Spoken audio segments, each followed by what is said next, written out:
I know more about the older version, if I'm correct. Not the oldest version, the one that we used in Iraq and stuff, which is I'm sure not the original ones, but I do believe there's a more improved, newer version, and I would hope that they're getting that. So I will have to look up the details exactly on that, but I can give you the basic premise. And I was trying to go through my Rolodex of old Army acronyms to remember exactly what TOW stands for. It's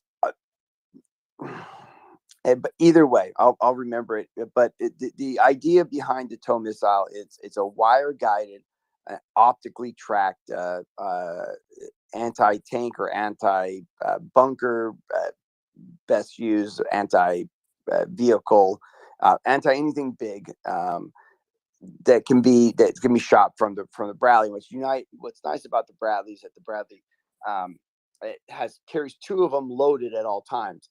And what it has is it has a launcher, a two rocket launcher on the side of the Bradley that lifts up to engage the TOW. And again, this is exactly what you'd be doing. Say, for instance, if you saw a BMP at 3,700 meters, right, way farther than the range, that any BMP can shoot. And you're scanning, you're overlooking this valley, and you see it way out there. The heat signature is bright. You're sitting there at night. Now you probably want to get to shoot the TOW, but the gunner's going to jump in that seat, and what they'll do is they would ready up the TOW missile. And what that does, it lifts up the launcher in place. And you see it kind of, there's pictures of a Bradley. If you look at the picture in my profile of my Bradley with a TOW missile, up on the side, actually, if you look at my profile picture, but to nice to have visual aids. So once how that rocket work or the missile works is that once you laser range find your target, and these are the version that I used. You would you would engage it and shoot, and what happens is there's two wires, and this is one of the limitations to a TOW missile is that the one part of the TOW for the older versions. I think the newer ones, they've improved some of this problem, but the wires have to be able to shoot out, and they can't be broken or interfered with, for it to hit the target. So that's the one limitation to it. But what this rocket shoots out, and there's two wires onto it. Now, if the BMP is moving, the gunner would have to very slowly make sure that the reticle stays above that vehicle or on that vehicle, or whatever the target's aimed at. If it's a static target, really you're just once you're locked on, once you have it, you shoot that rocket, it's going to stay on target, it's going to track, and hit the target. Now, if it's moving, you'd maneuver your turret, your sight, and it would actually maneuver that rocket into the target. If I am correct, the newer ones have a little bit better capabilities. They have the air burst capability, etc. But this is a big rocket. It's a rocket that we didn't have many tanks to blow up in Iraq when I was there, but we had to destroy a lot of buildings and fight in urban combat. And the TOW was a very good weapon to engage enemy who were in hardened targets. This was true for some of the cities that we fought in. 2-2 infantry in Fallujah used TOWs very well against very dug in insurgents that fought very similar to some of these urban combats that we've seen with very rubbled out buildings, creating machine gun holes, fortified up in a building, and it takes you to have to blow the building up to be able to get through it. You can't send infantry in. So I hope that helps. It does. Thank you. I know I today I was in a crash course. Tomorrow I will have to. So the next days I will have to train, right? Repeat. I know this part. This is the this is the ugly part. The one in which you simply have to take it from the top. And simply do it again until you get it right. Yeah, and we have to remember, this is I enjoy talking about Bradley's. It was a very important, being a veteran, serving my country, is a big part of my life. But it actually wasn't really. I work in a day-to-day basis for veterans, but the combat part of it had been kind of taking a major side note until I started hearing a lot of people ask questions about and this war started, and now that we're talking about vehicles, it kind of came back. But we have to remember that war is a really horrible thing. It is a gruesome thing. It is not something to be happy about. Um, it is happy to see these vehicles getting into the hands of the right side of this conflict, and they're going to be able to levy out the damage that they're supposed to do against an evil like Russia. And I am excited to see that. But we do have to remember that we're going to see some of these Bradleys get blown up. We're going to see some of the U.S. tanks get blown up. But that's what we're sending these vehicles to do. We're sending them over to fight a war, not go in a parade with a bunch of medals like the Russians do with their silly little, make-believe tanks that finance can talk about a lot. But anyway, I'm up for another 10 minutes before I have to close out, before I have some pretty big meetings in tomorrow. But I'm happy to answer any questions. It's always great to be here on MriyaReport. And there's a new thread I put up that kind of really sets the tone for what we've been talking about in this segment on Saturdays called Track Ruts, which really details the training that U.S. soldiers are giving, and NATO soldiers, not U.S., a combined group of NATO soldier trainers, along with Ukrainian trainers, are training Ukrainian soldiers in battalion size combined arms fighting in Grafenwehr, at the same places that I trained on, with that Bradley that's in that picture. And and it's a place that was designed to train NATO soldiers to fight Russia, and it's an amazing training area, and the training is second to none. And when you have it calibrated to support a mission, just like they've done, I guarantee, for Ukraine. um, I believe, and when you look at the timeline of Millie, the reality of it is that I believe that we don't know everything, and I think that we'll see Bradleys and Abrams in them, along with MRAPs and some of these other vehicles in Ukraine faster than some of the timelines are saying, and some of the talking heads are saying. And Millie, his words exactly was that he wanted to train these folks up in combined arms so that they could either go on the offensive or be able to maneuver and to stop any kind of offensive maneuver from Russia in the springtime. So I'm looking forward to it. I kind of wake up every morning hoping to see. I saw a picture of a Bradley showing up in Ukraine, but that day will come soon, and I'll be happy, man. To my understanding, they are on the road, on the sea, actually. 60 of them.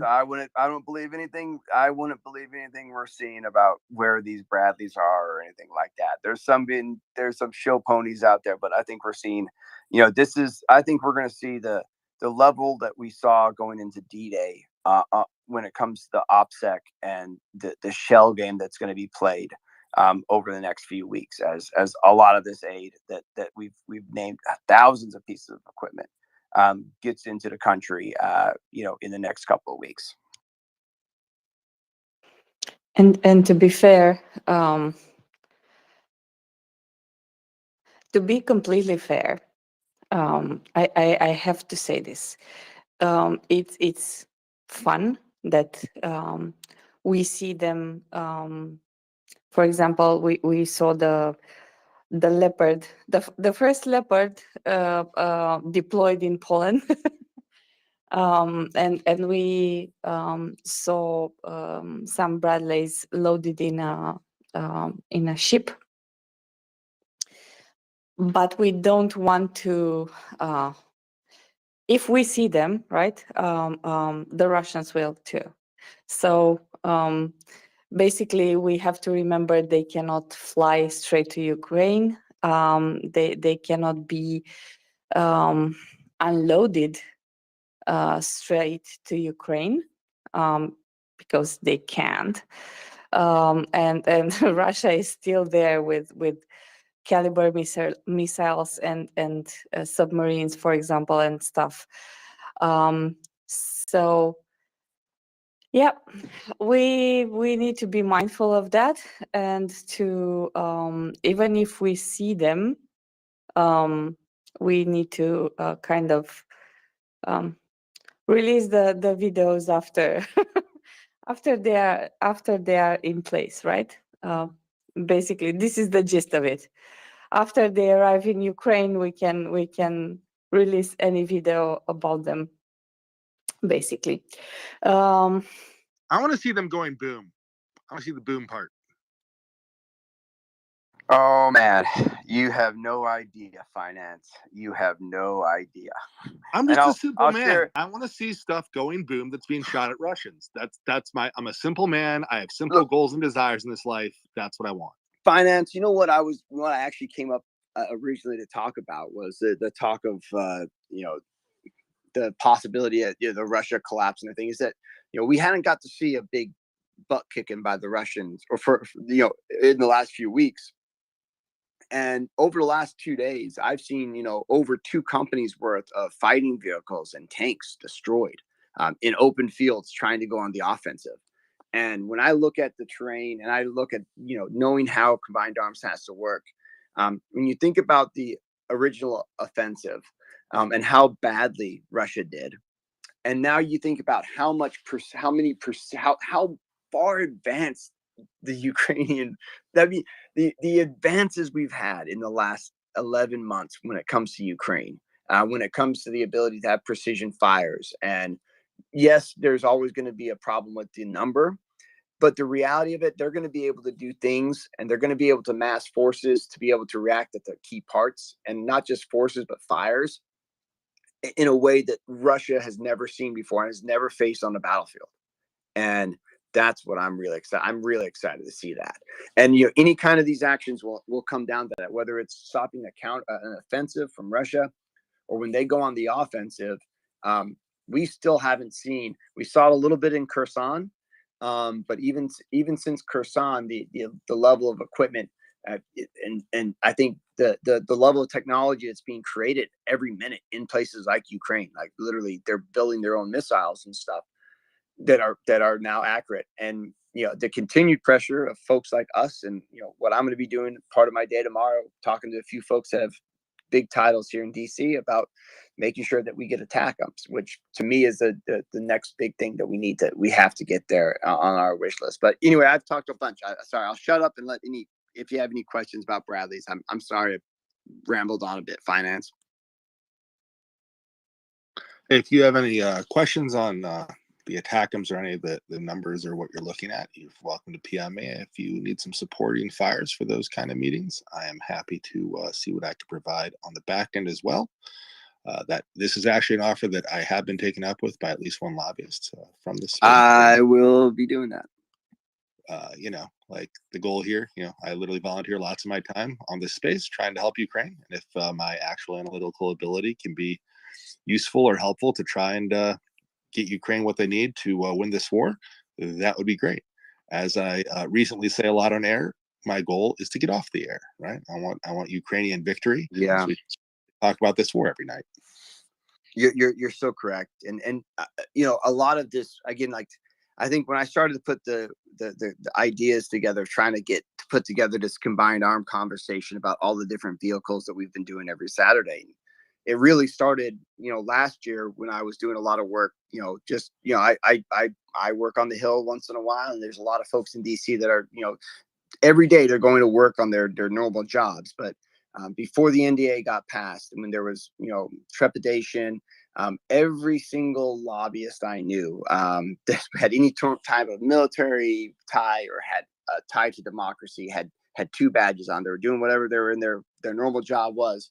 But they were also lobbying for Ukraine, not lobby, but they advocated for Ukraine in a very heavy manner. And, in that time, we saw what I think we were able to get. I was able to get a glimpse of this giant, cabal. No, what would be the right for it? Hodgepodge of NATO vehicles and support that's coming right now. And it's been good to see. It's never enough. Never fast enough, and I wish we could do more, and we have to. But I always joked that, almost every lobbyist in DC had two jobs, for that last couple of months last year.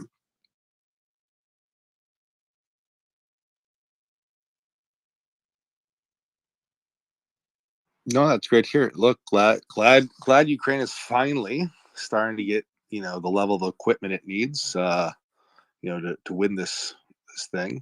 It's a little late in coming, but better late than never in this case. And hopefully we can see more equipment coming, and we can get this show on the road.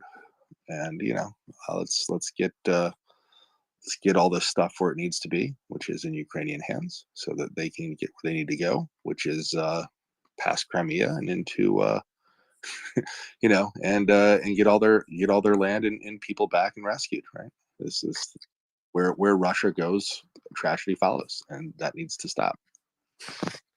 And finance, one time when we're up here, I need to tell you, maybe when it's a late night and I'm not in the best of shape, I need to tell you a story about a platoon-sized element of NATO troops combined of American and Germans, and an all-out assault on a company of Russians in a little place in the old East Germany area outside of Schweinfurt.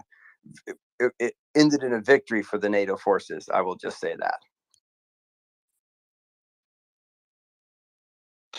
Well, if you haven't noticed, it is currently a late night when I'm always on, and it's currently kind of quiet. So if you wanted a chance, tonight's a really good opportunity for you to tell that story. Oh, no. I have an early morning, and it would probably take me to one of the nights that I don't want to have an early morning the next day. So, but hey, folks, I really appreciate it. And again, I just, well, my goal is when we come up here is just to try and dumb down the military stuff in a way. I was an NCO. I wasn't a general. I didn't sit in a staff room with colonels and make giant plans. I executed orders, but I always was lucky enough to be in situations in the military that I got to learn more and do more. Whether then my job always asked me to do. It seemed like, and I tried to look for those situations. And what what I hope my goal here is, that I can help empower folks, but finance is 100% right. It's not what we're doing here. This is just a start. What we're hoping to do is give each and every one of you the ammunition to have the qualified conversations with your friends and your neighbors and your coworkers. And when they're saying no, Russia's about to kick the crap out of Ukraine again, after they didn't do it the first time, you can talk about how you can take a young kid from a little town in Southern Illinois, and within months train him to be an infantry, a Bradley driver, and a gunner at night, and a combat soldier. And you can fight back against this. You can talk about all the different types of vehicles, the CV90s, the things that your neighbors will never have a clue about. And you know what? There's something you can take even a step further, right? You can write a letter to your local newspaper, an op-ed. They still have them. I know it's different in other countries. In the U.S., it's easy to do. Write a letter to your member of parliament or your member of Congress every single week. Maybe not write. Make a phone call. If you're in the U.S., I say you make 3 phone calls, once a week. Call your House member, whoever your congressional House member is, and you be very polite and poignant. They're young kids answering the phones, or just take notes. But use the information in this space to make a detailed, request of support for Ukraine, and why you need long-term support. And also call your 2 senators. If you're now, again, this will be different for each one of your countries and your systems, but do things. Reach out to your local news channel and ask them why they're not covering Ukraine enough. Anything like that. Like, anytime, people don't realize how powerful human voices are. We are taught to not be part of the process. We're taught not to rattle the cage. And we've done that for too long. I can tell you, if you just simply engage with people, engage with, on a higher level, not just trying to have conversations or arguments. Reach out to your local news channel and say, look, why aren't you covering Ukraine a little bit more? I want to talk to the news director. Do you know what's going on? Did you know what happened in Bucha? Have you done a special on that? Done a special on, any given story that we talk about that is just amazing, right? The story of hundreds of random ragamuffins that are on a space that have been able to bring people out of combat, who've been able to give aid to Ukraine, that have done been able to sit down with foreign governments to help not just themselves, but to help every aid organization that's trying to get aid to Ukraine. That's what this space is doing, and we've got to do even more. And every single listener and every single person who contributes can do more. I promise you that. I know that as a fact of what I do in my life and my job on a day-to-day basis when I advocate for many issues. But sometimes you think your voice isn't powerful. It is, and just use it and use it. Use it as a weapon. We don't get to use 25 millimeters, but we get to use our words, and that's an important thing.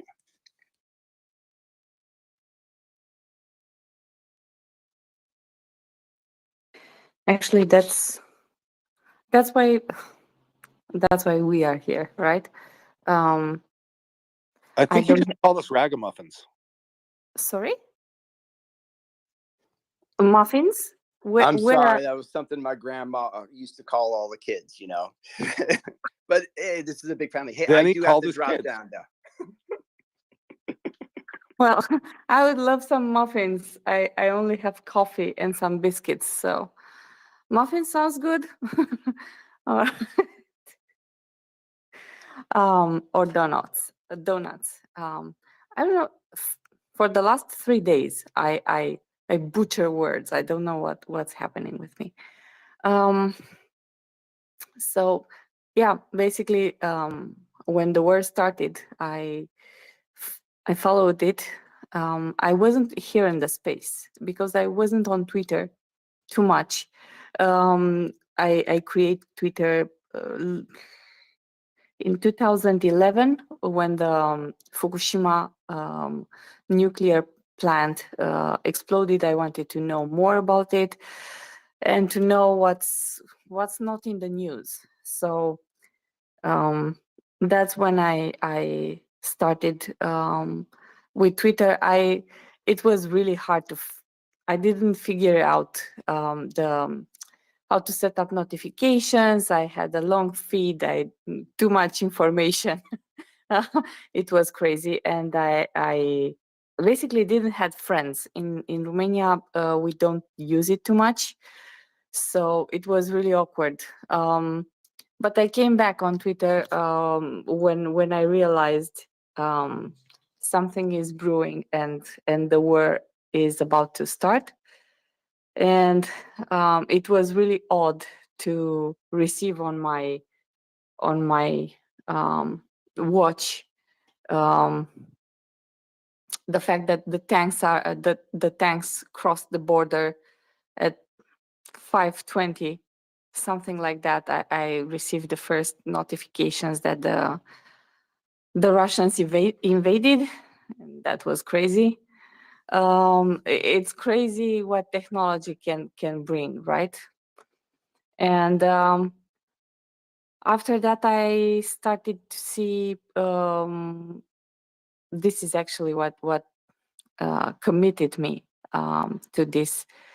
I started to see after the first week of the war, I started to see images from Mariupol, which was under siege and fell, and battles were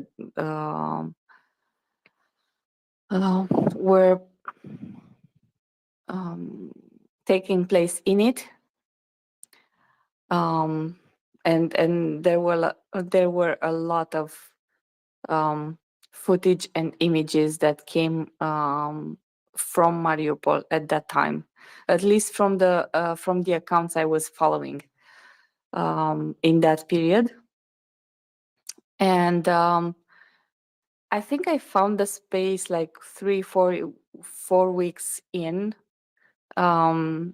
this war when I got COVID, and I basically for 2 weeks I was um, blocked in my home. So COVID brought you to the space. Yes. One good thing about COVID was the fact that it brought me here to this space, and I had the time to listen and to learn and to follow people, and I started retweeting at the space, promoting promoting it because I realized it's important. I loved the information I got here, and I wanted others to learn about it. And then I started tweeting and retweeting for MriyaAid. Started donating. Had a donating contest. Let's say it wasn't a contest. Actually, there was here on Twitter a girl I keep in my heart. Her name is Rahel. She unfortunately shut down her account later on for personal reasons. But she was an amazing, let's say, driver. Driver in which in our lives we have people who lead and we have people who follow.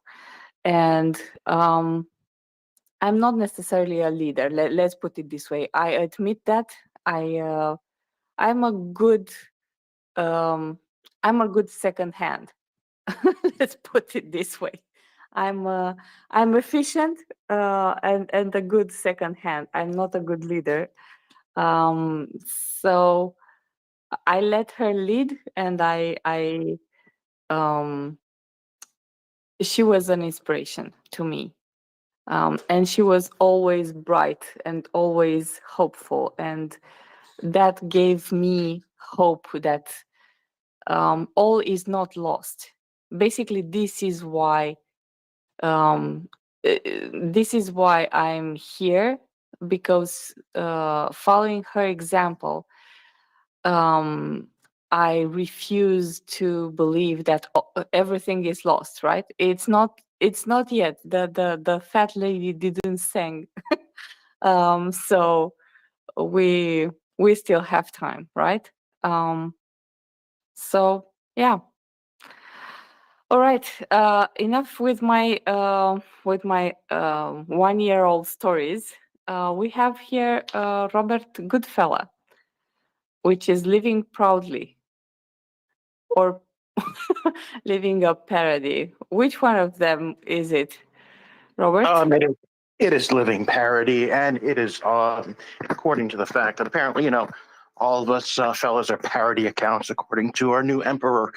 But I just wanted to let you know that, we should never give up on hope, especially when we have such great people working at the fine company, the Attackham's cigarette company. And I would like to just ping my good partner and friend, Mr. Finance, to check his DMs on a potential exciting opportunity to cross promote with a particular company that we would both enjoy, an event that I think that we would love to see come to fruition in a very explosive manner. And I would love to hear your thoughts on it. Well, Mr. Finance, how are the sales going?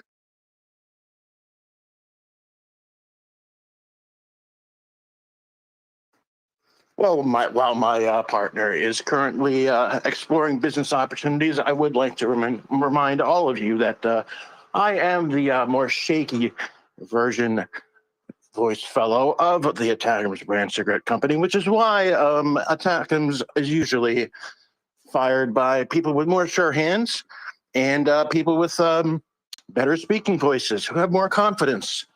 But anyway, this is my cameo. That's really all I got. Finance, please check your DMs. Slava Ukraini. Heron Slava. Thank you for coming up, Robert. I'm sure finance is. Uh, Yeah, everyone just needs to go check the nest. That's all I can say. That's it. I'm dying.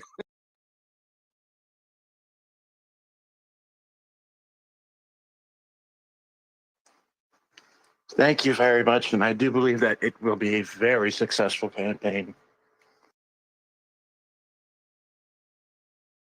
Bonkhid Martin.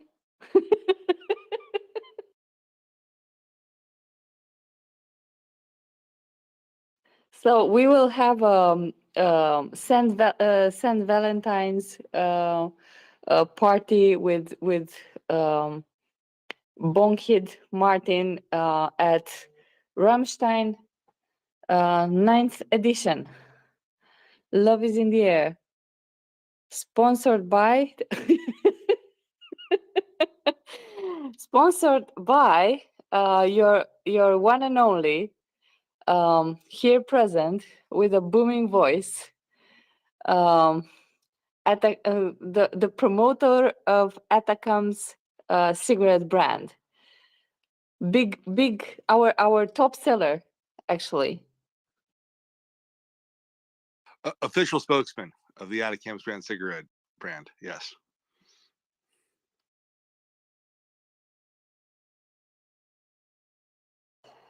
I just need to share that with everyone. That actually has me dead. Sorry, I can now speak again. I was actually laughing too hard with my mic muted to say anything useful. But no, as always, the fine people at the Atacam's brand marketing department have come up with excellent and new ways to express our frustration and love. And love. We're big fans of saying that love is in the air here, and we think that many ways in which we can express our affection and support for the incoming Russian Mobics, for this human wave attack, otherwise known as an offensive that the Russians are planning. And we think that the Ukrainian Air Force, the one that's been destroyed 5 times over, according to Russian state media, is the right, might be the right man for the job, but in fact, or the right women for the job too. I don't know if they're one gender pilots, but I will say that there's certain things that maybe they could get right. And as much as I clearly support getting the ATACMS significantly delivered to Ukraine, just so that they can go have smoking parties everywhere they belong. I would really like to point out that the F-16 is a lovely item, and we're happy to spread the pure love and joy of smoking to the Russian fatalist lifestyle any way in which they can get it. So just remember, everyone, ATACMS, the cigarette that smokes you.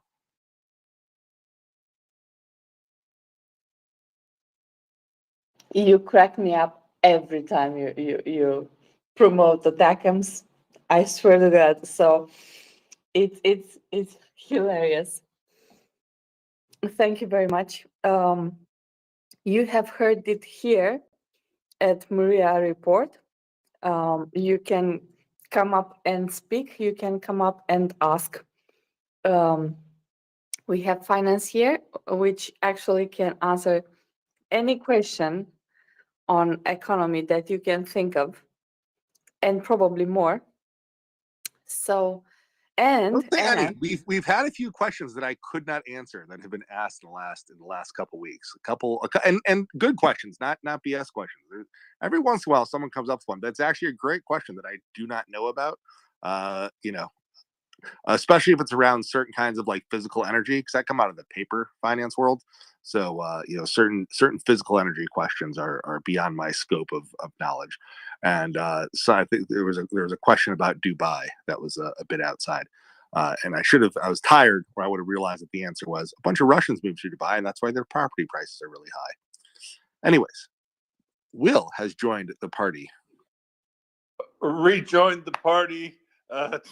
I just wanted to note, I'm stealing that. I'm just telling you right now, I'm stealing that meme, and you'll see it again. And you might want to consider Atacam cigarettes. That Camel brand is making a big resurgence over the last couple days. So you might want to up your marketing, refresh your marketing, and use the statement that I often say when Atacam cigarettes comes up, and that is, for you Mobics out there, if you're wondering if it's safe to smoke, it's safe to smoke. Oh no, our other tagline is Atacams, because smoking kills. Gary, your hand is raised. Yeah, is Germany planning on sending some more leopards over to Ukraine?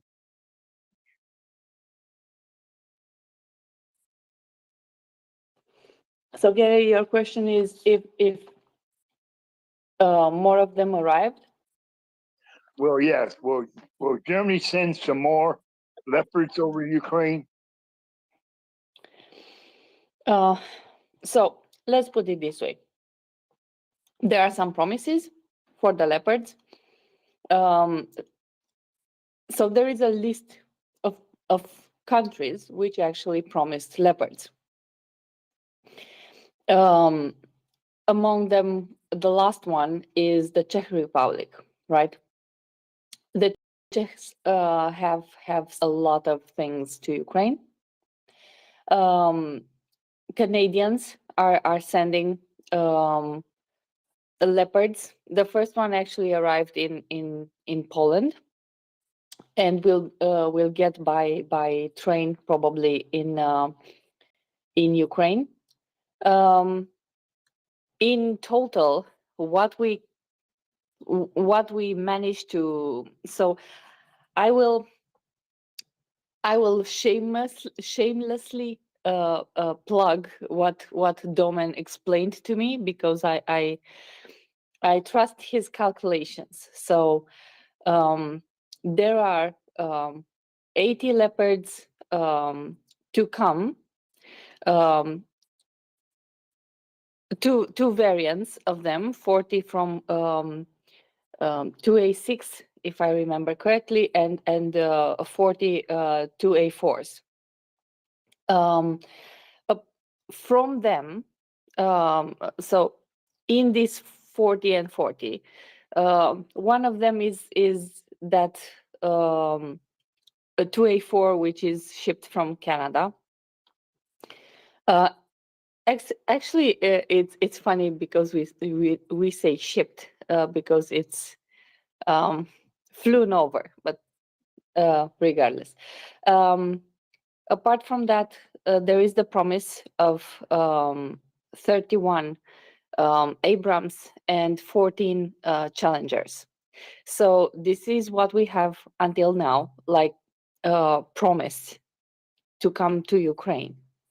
Until now, I don't have any knowledge of them arriving in Ukraine, so I haven't seen them there. But Ukrainians are training on them, so this is really important. 3 days ago, Ukrainian tankers were shipped. I like this word, to Poland. There is a NATO base close to the border, not really close, but it's not on the other side of the country. Poland is another big country. So during November, December, there was a discussion between Germany and Poland to have a training area in Poland dedicated to training Ukrainians, together with NATO troops, because active NATO troops cannot enter in Ukraine. So in order to train the Ukrainians, you need to pull them out from Ukraine, send them to other countries, have them trained, and send them back. And one of the countries which offered a training area is Poland. And the Leopard 2s will be the Ukrainian soldiers will be trained on Leopard 2s there. Ukraine will get also, I think, 90. I have to check this because I'm not 100% sure. 90 T-72s. they already received from Poland 260 T-72s during the last year. And there are Ukrainian soldiers training in Grafenwehr, just as Angrian said earlier. They are training there in combined arms with the IFVs, right, with the Bradleys, but not only, and with the tanks. And basically, they are learning how to use them together, because there you have the terrain, and there is a large area in which they can do that. And you have the trainers also, NATO trainers, actually US trainers. So there are people who actually worked on them, who are very familiar with the land there, and know everything that needs to be done in order to be proficient in this. Apart from that, in England, I keep calling it England, I'm sorry, the United Kingdom. So in United Kingdom, for the past year, there have been trained soldiers, Ukrainian soldiers in infantry. They are now being trained in using the challengers, for them to be able to use them when they get to Ukraine. And starting yesterday or the day before, they started training on a piece of equipment which is actually sort of an equivalent to the Bradley. It's called AS 90, and that's a British equipment. And I hope at least they will get the opportunity not only to train on the equipment, but also to have a bit of a combined arms with them. I don't know exactly what is available as a training session for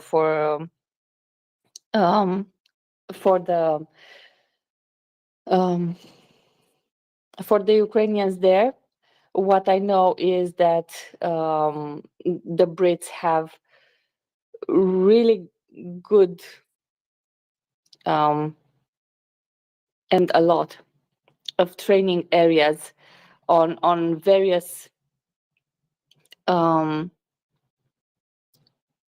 how should I put, arms, right? And my hope and dream is to see Ukrainian soldiers trained by SAS troops. To be to be completely fair, I have one of my heroes is a Frenchman who got there, and yeah, what can I say? I'm hopeful. It will happen. It will happen. So this is basically what's happening until now. Countries are some of the countries who promised tanks have had some setbacks, because they are amazingly like Romania, discovering that winter is coming, and we are not prepared, right? This is actually one of the fun things in Romania, is that we are amazed every time the first snow arrives. It's like we don't know winter is coming, and we don't know we need to be prepared. I found amusing to see other countries are not so far from us. So they said, we have 37 leopards, but only 3 of them are working. We have so many, yeah, but they are not in working conditions, or they need checks, or they need this, or they need that. Okay. we are not so far behind as we saw as we thought we are. But yeah, okay. Hopefully this will be addressed sooner rather than later, and Ukraine will get the tanks that they need, because actually, all jokes aside, Ukrainians are dying on the front lines because they don't have the equipment that they need, right? Some equipment was sent last year. In the meantime, Russia sent old tanks because they had them in stock in large numbers.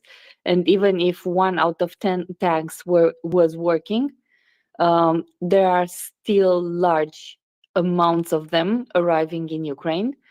And there are still a large number of people arriving in Ukraine. This is how they are. They can afford, as finance said, to have human waves dying on the front lines. Which, if you think of it, it's tragic in and itself. But I have no pity because they have no job being there in Ukraine. So they need to go home, but they need to be sent home at this point. So in order to send them home faster, we actually need to send faster, send the equipment faster to Ukraine for them to have what they need in order to push back, right? It's very hard to hold positions when you are outnumbered. In many cases, we need to acknowledge this. It's a fact. Those heroes in Bakhmut and Avdiivka and other places like Liman, they are heroes. They are outnumbered at this point, and they are holding the Russians at bay, and they are holding them there for some months now. So we need to address that. We need to help them. We need to send them winter gear. We need to send them equipment. That's very important. So yeah, it's an this was an extended answer. I'm sorry, but I hope it made sense, and I hope it will push others to do something, like do something, please, right? So okay, we will have Yehuda up soon enough. Until then, finance, I have a question for you. I know you don't have. I know May you. or may not have an answer. You usually don't like my questions. I know that, but bear with me, right? So you don't have any others. I'm your only co-host for the moment, so bear, bear with me. So one of my questions is something about sanctions. I read something on a statement. It is provided by the Security Service of Ukraine, and the thing is, they want to impose economic sanctions on Russia, on Rosatom, and on approximately 200 companies, which are part of Rosatom. And this is for a 50 years period. Financial and economic, so sanctions on financial and economic operations. So they say something like this, that the employees of Rosatom and the affiliated companies, which assumed control over technical and management process of Zaporizhia nuclear plant, they are making attempts to legalize the operations there in Russia's behalf, trying to establish Russian fake Russian companies, and basically this is the reason for these sanctions. So they don't give details, and I have no idea what that means. So what sanctions can you apply for a company which is on your territory, basically, but not in your possession? So you don't have direct access to it. What can you do? What are the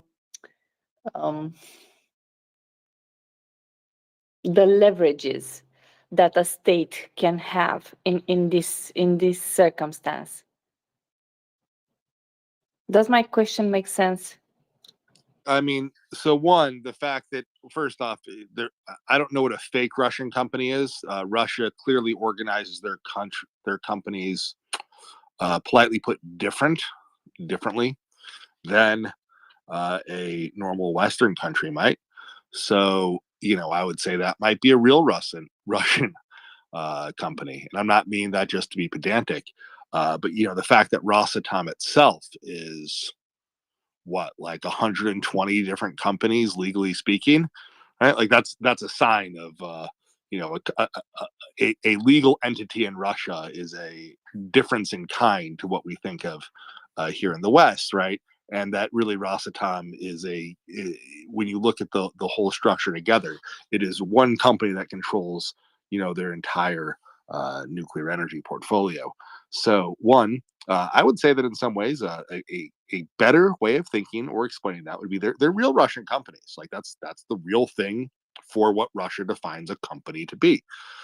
If you say, well, that's pretty weird, and we don't do that in the West, sure, but Russia is kind of strange, and they do a lot of things we don't do here in the rest of the world, like genocide. We sort of gave that up. Well, I mean, China does it, but the civilized world, and I'm going to go with the people who don't do genocide is my definition of civilized here. I'm going to have a nice low bar, right? Not genocidal in the last 20 or even 5 years. How about just not genocidal for 5 years? That's going to be my definition of civilized world. And so on that terms, Russia and China don't make it. But no, a Russian company. So yeah, sure, they're saying stuff about what's their leverage, limited, but Ukraine's leverage to ask people to embargo Russia has been limited this whole time, and they've successfully gotten a lot of people on board with not supporting the Russian monstrosity because it's the right thing to do. And I'm here for it, and I hope it continues.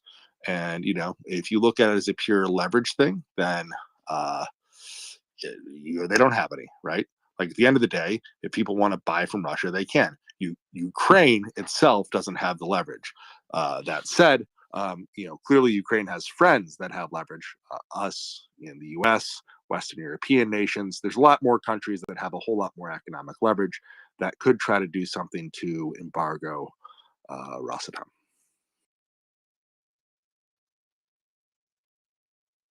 That is okay. So they have to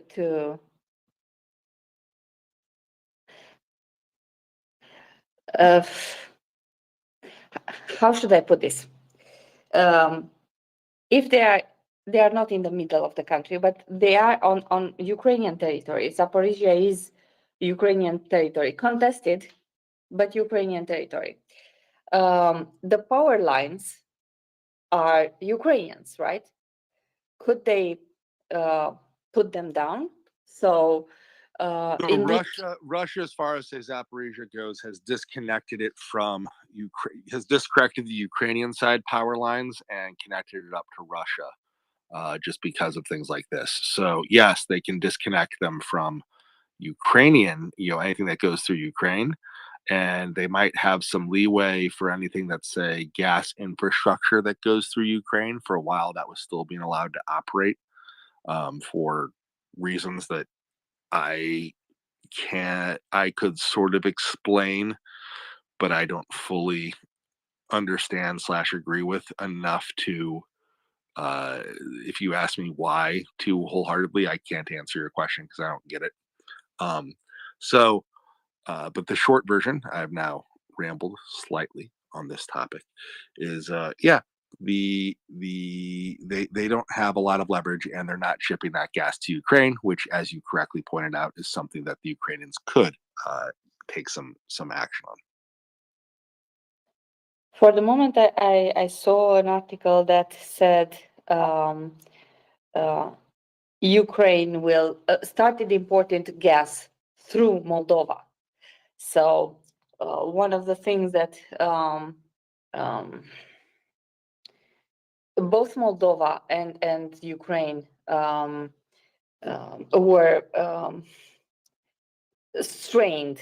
So this was one of their problems, right? They both were using the how do you say, the it's not pravda. Pravda is truth, friendship.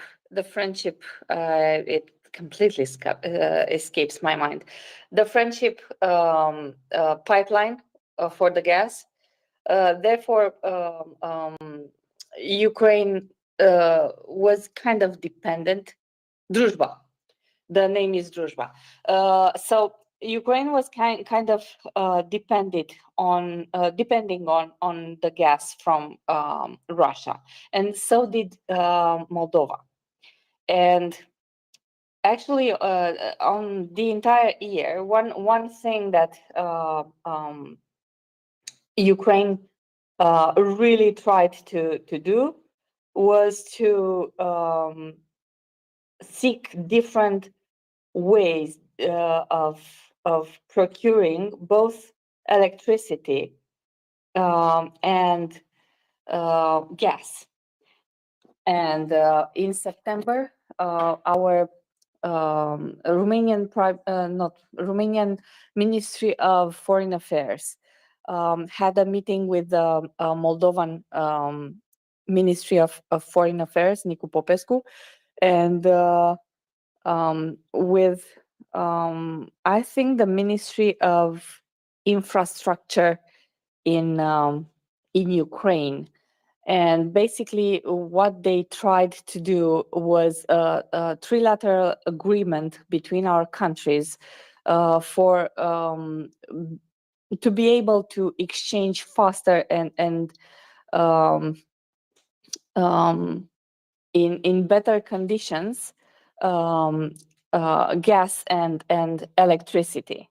And for a month and a half, something like that, until Russia started shelling and occupied the Zaporizhia nuclear power plant. What Ukraine did was to produce from that power plant, to produce electricity from that power plant, which was actually way cheaper than what Romania and Moldova could receive from other places. And Ukraine basically exported electricity at that point straight to Moldova and Romania. After they were occupied by the Russians, they needed to stop this, and other problems started to appear and to occur in Ukraine, because actually this is when they started heavily shelling the electric infrastructure, right? October, November were 2 months in which basically I think 40% of Ukraine's electric infrastructure was damaged, and they are working hard to put it back up, but it's not easy because some of them, some of the power lines, for example, it's not only the power lines, it's also the pillars, right? You have to put other pillars up, and this is not. You have to get them first. It's not like putting up a a wooden pillar or something. It's not that easy to fix everything up. Also, they needed transformers, which were also hit, and this is why I think I saw a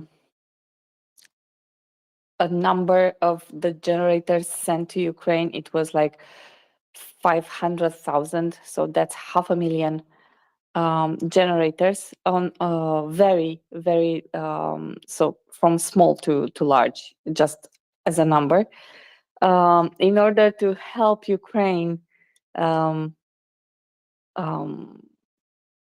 have power, right? Because people still live in Ukraine, there are still children in Ukraine, and to enter winter with a small child, not being able to provide heat for it or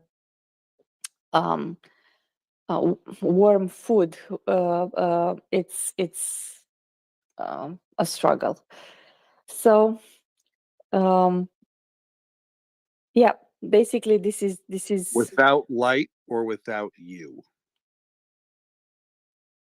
exactly. Always without you, right?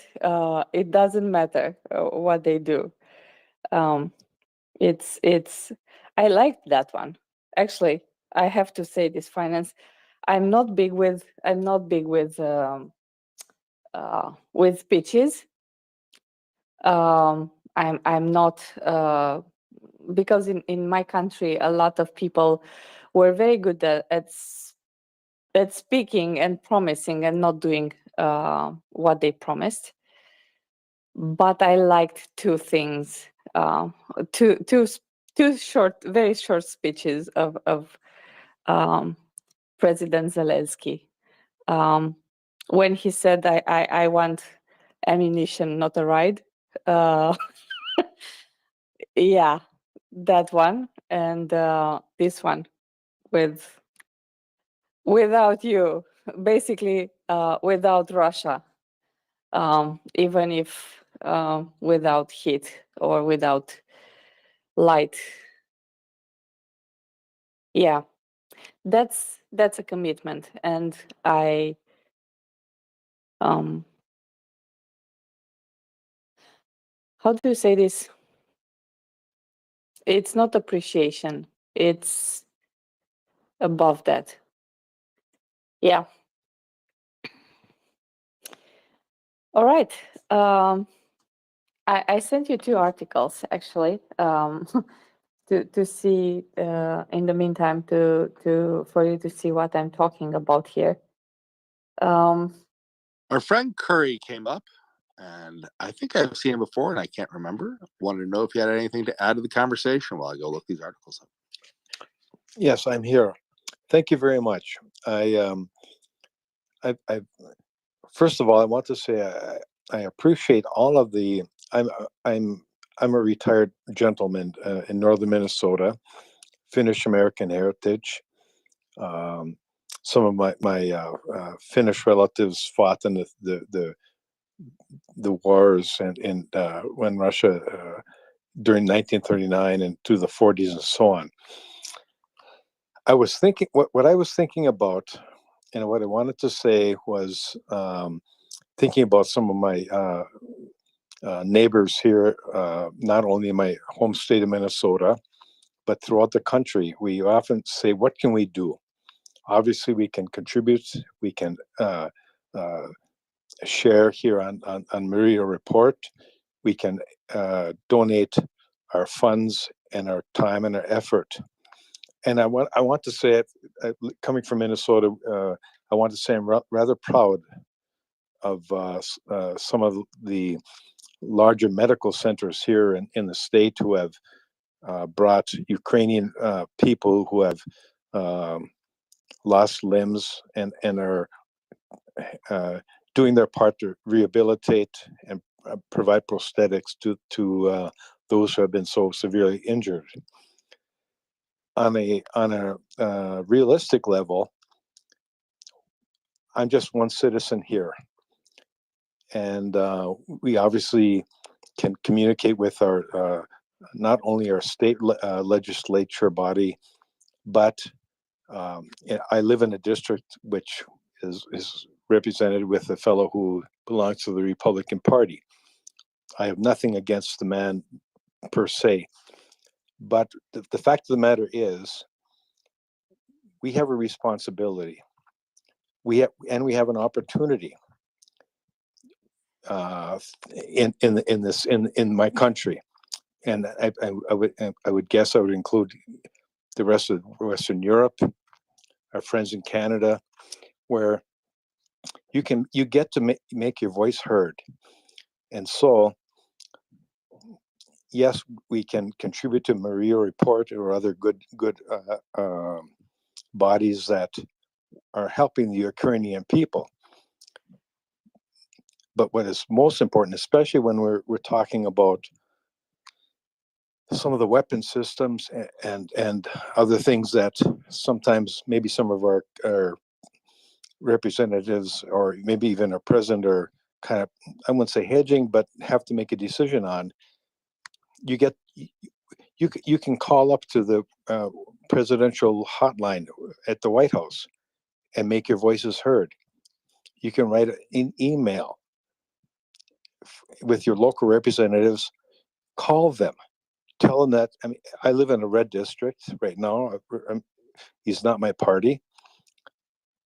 Call them and tell them what your wishes are, that you want, whatever party you're on, we support Ukraine and the effort that for freedom. And when you do, if and when you do call, just keep it to one subject. This is, and in this case, Ukraine. Support them, give them everything they need to not only survive but thrive, and push this back. In my state, we have immigrant communities from every band of the rainbow, really. Romanian, Ukrainian, Finnish, German, and so on. We even have a city called Neu-Ulm here in Minnesota. And we're not an unfriendly people, but we need to push our local politicians. And for any Americans who are listening to this, when you call, just give one subject: support Ukraine, support the effort, give them everything they need to defend themselves. I grew up with in my graduating high school class, a person of Ukrainian heritage, and her parents had a business in my local hometown, and she was and I got to talk with her about what it was like during the worst times in the history of Ukraine after World War II, walking through the fields, and I'm not going to describe what she described to me, but somehow she found her way here. We are a good people here in this country, but we need to push our people. We need to whether you live in a blue state, or a red district, or blue district, each of us can do our part. And so that's what I want to say. I want to encourage all my fellow citizens, not only in my own home state, but in the rest of the country. Be a little bit stubborn. Get a little bit of Finnish sisu in your bones. And after you left your comment, wrote a letter, follow up and keep the pressure on, because it makes a difference. Because, well, I think I've been pretty clear right now. So God bless you all. I'm so glad that I got to somehow find myself on MriyaReport, and I've contributed a little bit. I found out about you through like Malcolm Nance's references to you, and I think that this is the cause of our generation. I really think this is a real turning point. It's as important as anything that's ever happened before World War II. This is important. This will define us. So that's what I wish to share. Thank you very much, and thank you for giving me an ear to every person in this audience tonight. God bless you all. Slava Ukraine. Heroes Slava. And God bless you too, Kure.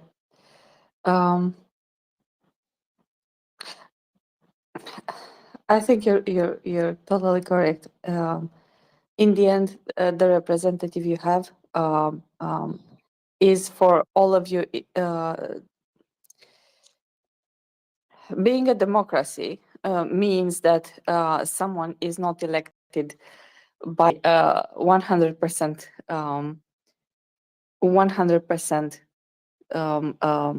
majority. It's impossible, but they do represent the 100% group in which they were voted, right? So they have a responsibility to all of them, not just towards the people who voted for them, right? This is why your voice is important. This is why it matters to write and say, I want this and that. And as you said, it's important, just like in emails, to have one topic per letter, one topic per request, right? Well, exactly, and it's not,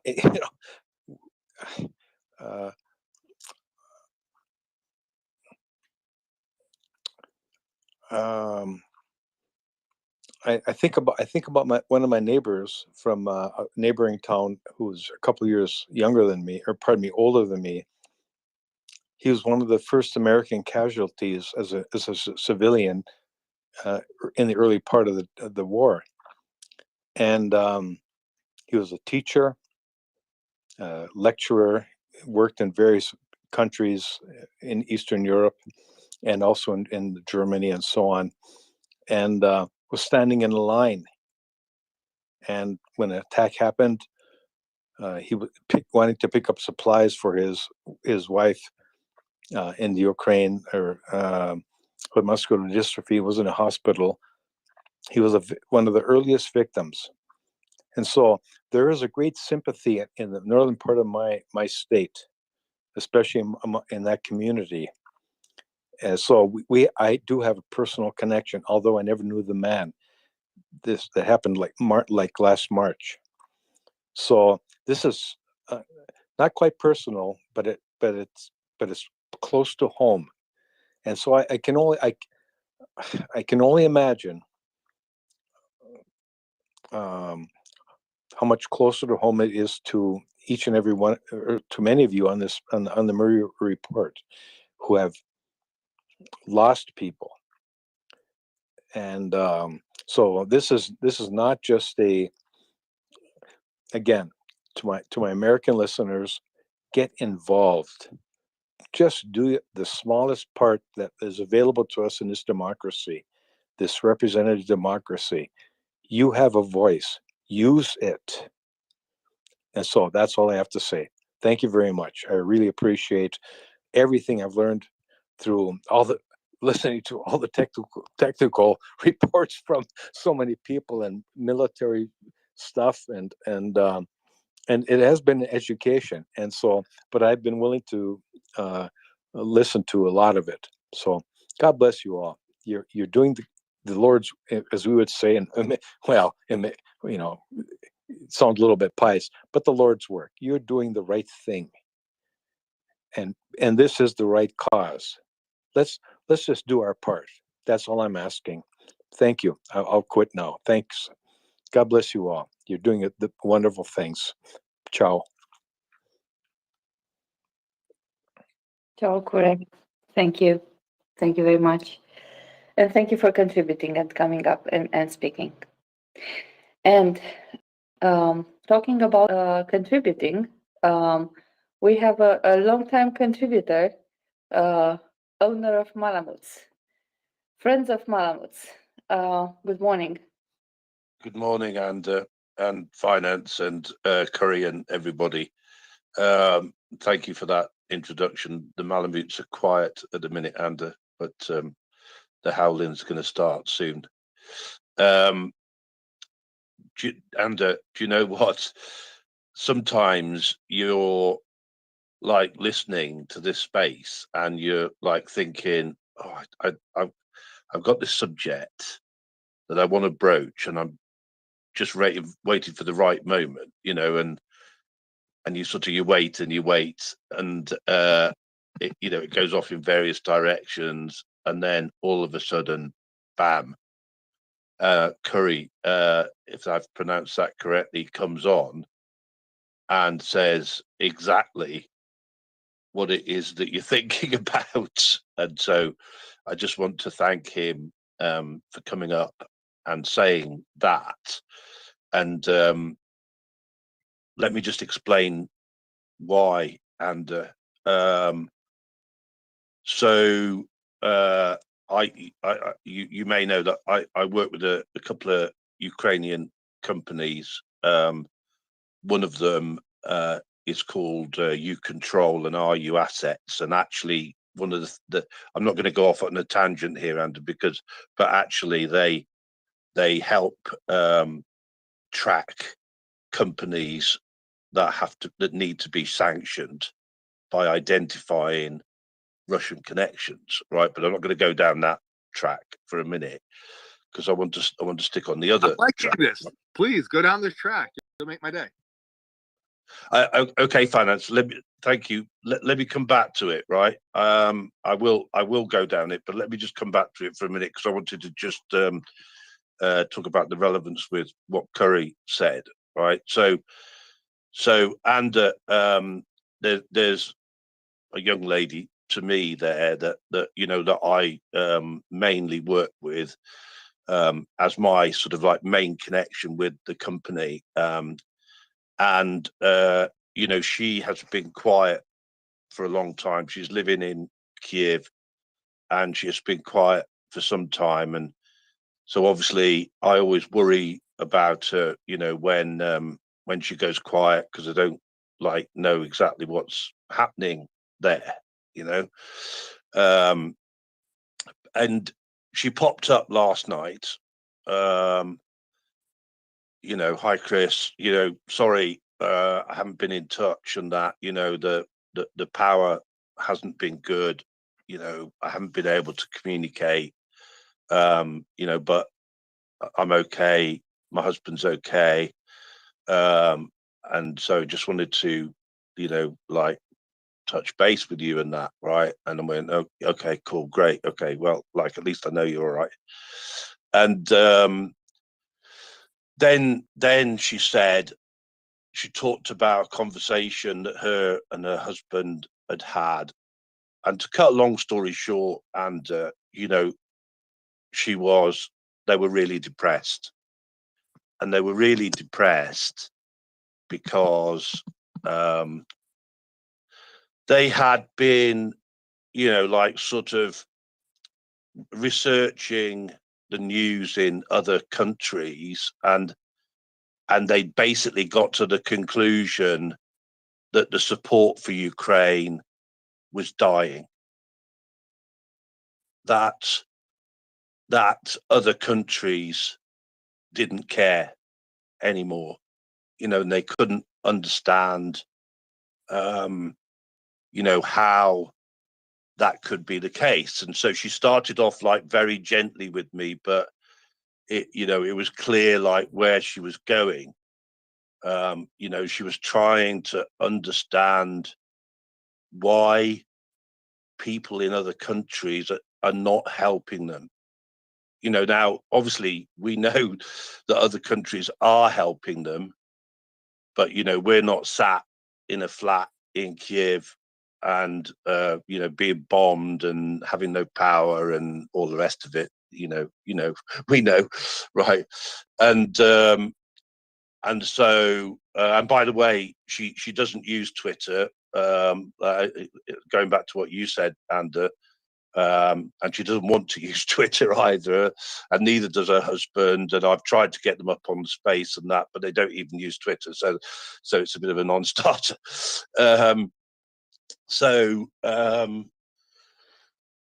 I was like, okay, one of the things that obviously the space gives you is like a whole load of ammunition, and thoughts and actions that are in place, and that you can go back to them with, right? And so I quoted a number of things that had happened which they didn't know about, like Boris going over to America, where he's done some fantastic work over there doing presentations. I also talked about the NFL video, and of course, by the way, they're particularly concerned with America, what's going on in America, right? The support in America is dying, Chris. They don't want to help us anymore, Chris. And I'm like, whoa, whoa, whoa, whoa, whoa. Like, I can understand you. I can understand you having that belief, but trust me, there are things that are going on, and there are a lot of people in America that are really supporting Ukraine. And she didn't like. I couldn't, convince her. I'm not sure I've convinced her yet, but at least I went partly down that road, and so one of the things that I said to her, which I've been thinking about a lot, and which, like Curry is, I'm gonna, I haven't recorded it, but I've memorized what he said to go back to her tomorrow. One of the things, that I said is, listen, I think Putin and Russia have made a really big mistake here, because there are a lot of people around the world whose families have suffered at the hands of Russians. And, what was interesting was that, Curry was like, he gave part of his story, and then he talked about, a lady, and he said, I don't want to tell you about this because it's so bad. Right. And I think, and I just said, well, that's one of the things that you need to know, to my friend there, is that there are people, millions of people all around the world that have been killed, whose families have been killed, raped, oppressed, driven out of their countries, that are now, motivating and working together to stop Russia and to get Russia out of Ukraine. And so I'll stop with that. And but I just wanted to thank the space and thank Curry, if you like, for just coming up at this minute, because I can go straight back to her tomorrow and I can say, listen, I was on the space last night. I've got an exact example of what I was saying to you. And by the way, also earlier, Angry Ants was talking about the people with 2 badges, you know, that were going around Washington, D.C., like, you know, on the one hand doing their normal job and on the other promoting Ukraine. And that's another story that I've got for it tomorrow. So I'll just end at that. But finance, I'm very happy to go down that track, but maybe I'll just stop there for the minute. No, really appreciate it, Chris. Appreciate that was Chris speaking, right? Or was that Curry? I can't tell. I'm having a glitch. It was Chris speaking. Yeah, that was Chris. Okay, I was like, I recognize that voice. Yeah, no, thank you very much, Chris. I do appreciate the story, and I appreciate you trying to do your best to bring some support to our Ukrainian friends, because yes, there are many millions of us out here who are spending lots of our time doing what we can to try and support the Ukrainian cause, right? And trying to fight, genocidal, horrific monstrosity that is currently the Russian Empire, because this is, not what is acceptable in our world.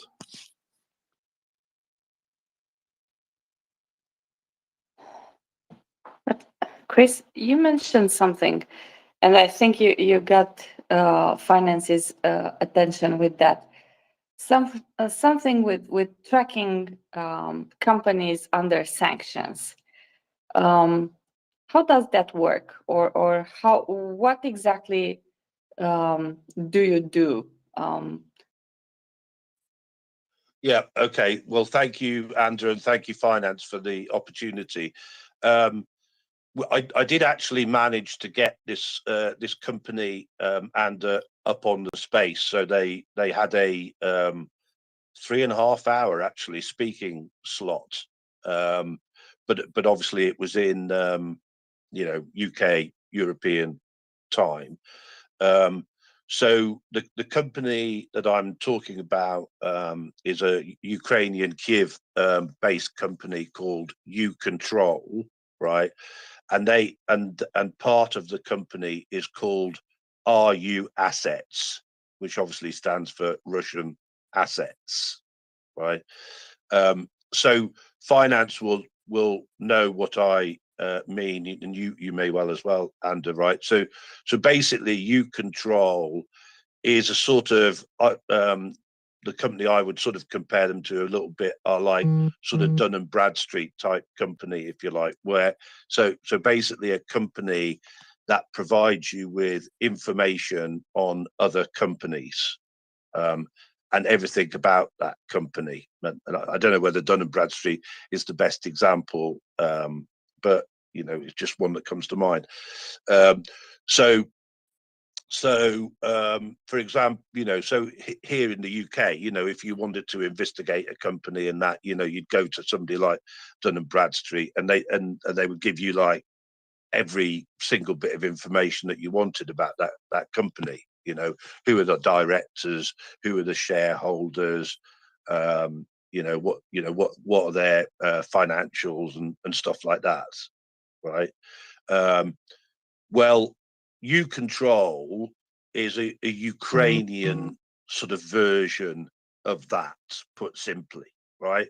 And they so as I understand it, they basically started, right, by giving other Ukrainian people information about Ukrainian businesses, right? But then, of course, 2014 came, and then, of course, last February, and they realised that at some point, other people around the world would need information on Ukrainian companies, and with the RU Assets bit of it, in particular, they would need to know whether there were any Russian connections of those companies, right? So were there any Russian shareholders? were there any sanctioned Russian directors, and of course, what the Russians are trying to do is they're trying to hide all of these connections as the sanctions and that, you know, get tighter and tighter. You know, the noose is closing, but they try and do various things, you know, to hide the fact that there is actually a Russian connection. You know, by, you know, that, you know, a company, you know, is actually owned by another company, which is part owned by another company, you know, right? And so what this company does is it tracks all of those connections, right? And it, you know, it flags up very simply at the beginning. You know, you take a company, you put it into their database, and it goes, yeah, there's a Russian connection here somewhere, right? And then of course you can go into it, right, and it will tell you exactly what that connection is. And of course, since particularly last year, they have gone global. So now they do this for all companies. Well, I say all companies in every country. That I'm not absolutely sure whether that's the case, right? But they certainly do it for American companies, and they do it for British companies, right? So, in fact, if you in the UK now, if you do a Google search on a company, a U control results comes back with details of that company, you know, and the header is the header in the Google search results, and that tells you whether there's an issue or not with that company. So they are now, you know, global. I don't know exactly to what extent, but certainly they function in America and in the UK. And as it turns out, you know, the best way of getting these companies prosecuted, and I'm going into an area that, you know, I'm not an expert on, but I know a bit about, right? The best way of getting these companies prosecuted, if you like, or shut down or fined or whatever it is in America, because America has the laws that allow you to actually pursue these companies and get something done about it pretty rapidly. So they work a lot with, you know, law firms, for example, who will, you know, who they will provide evidence of, you know, Russian connection and Russian business, if you like, right? And then those firms will, you know, pursue them and, you know, get them shut down if they can. Yeah, is that enough for the time being? Yeah, it's great. So basically, they're providing information. I do like Dun and Bradstreet for their information, but I don't even know if they're broadly known here in the U.S. outside the business community, especially people who, you know, look to it for the small business community and credit. I think a lot of people who work at large companies haven't even heard of them. But no, I understand what you meant exactly. I would say that you know, and it's really interesting that you can at least use that information to work in the U.S. market to try to shut these bad boys down. You know, it's trying to keep sanctions up is whack-a-mole. It's a long slog, and I'm glad to see more people, you know, jumping into the fray. So on that side, really glad to hear it. Thank you for the work you're doing. Yep. Thank you, Finance. Thanks for the opportunity, and to Anda.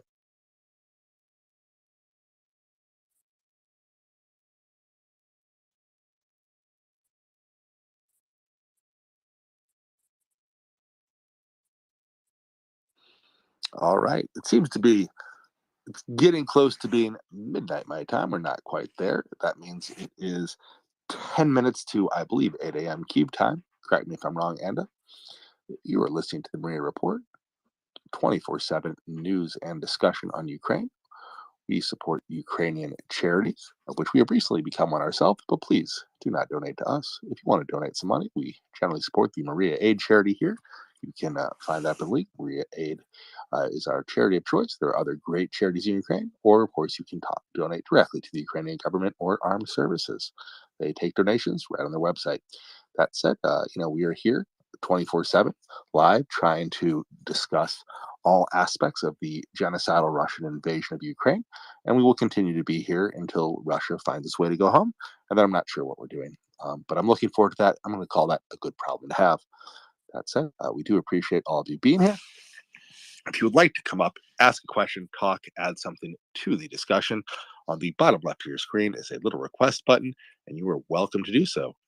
We have Anda here from Europe. I am finance, currently coming to you from the middle of America. Obviously, my background is in finance. We are currently short a military expert, though once the Europeans wake up, we will have one with you shortly. We normally have a excess of military experts. Sometimes in these late night US, super early morning European hours, you get stuck with me. If you ask me a military question, I will tell you I probably don't know. That said, thank you very much for listening, and we do appreciate you having here. With that, back to you, Anda. Thank you, Finance. Until the military experts wake up, because we have to take into consideration they spent, I think, 2 days discussing military stuff, and one night, right? The previous night, there was the Thomas Steiner marathon, which actually lasted for 7.5 hours. It is already on our Spotify account. So if you missed it, or if you want to listen to part of it, because, for example, I don't know, you got a call, 8.5 hours, it's a lot. And for some of you meant during the night, but for others of you, maybe it was during the day. So if you want to listen to all of it or parts of it, it is up on our Spotify account. I will re-add it. It is in the nest, but it's way back. So I will re-add it to have it in the front, and I will encourage you all to maybe I listen to it on. I used to listen to our podcasts going to work, because I have like half an hour from home to work.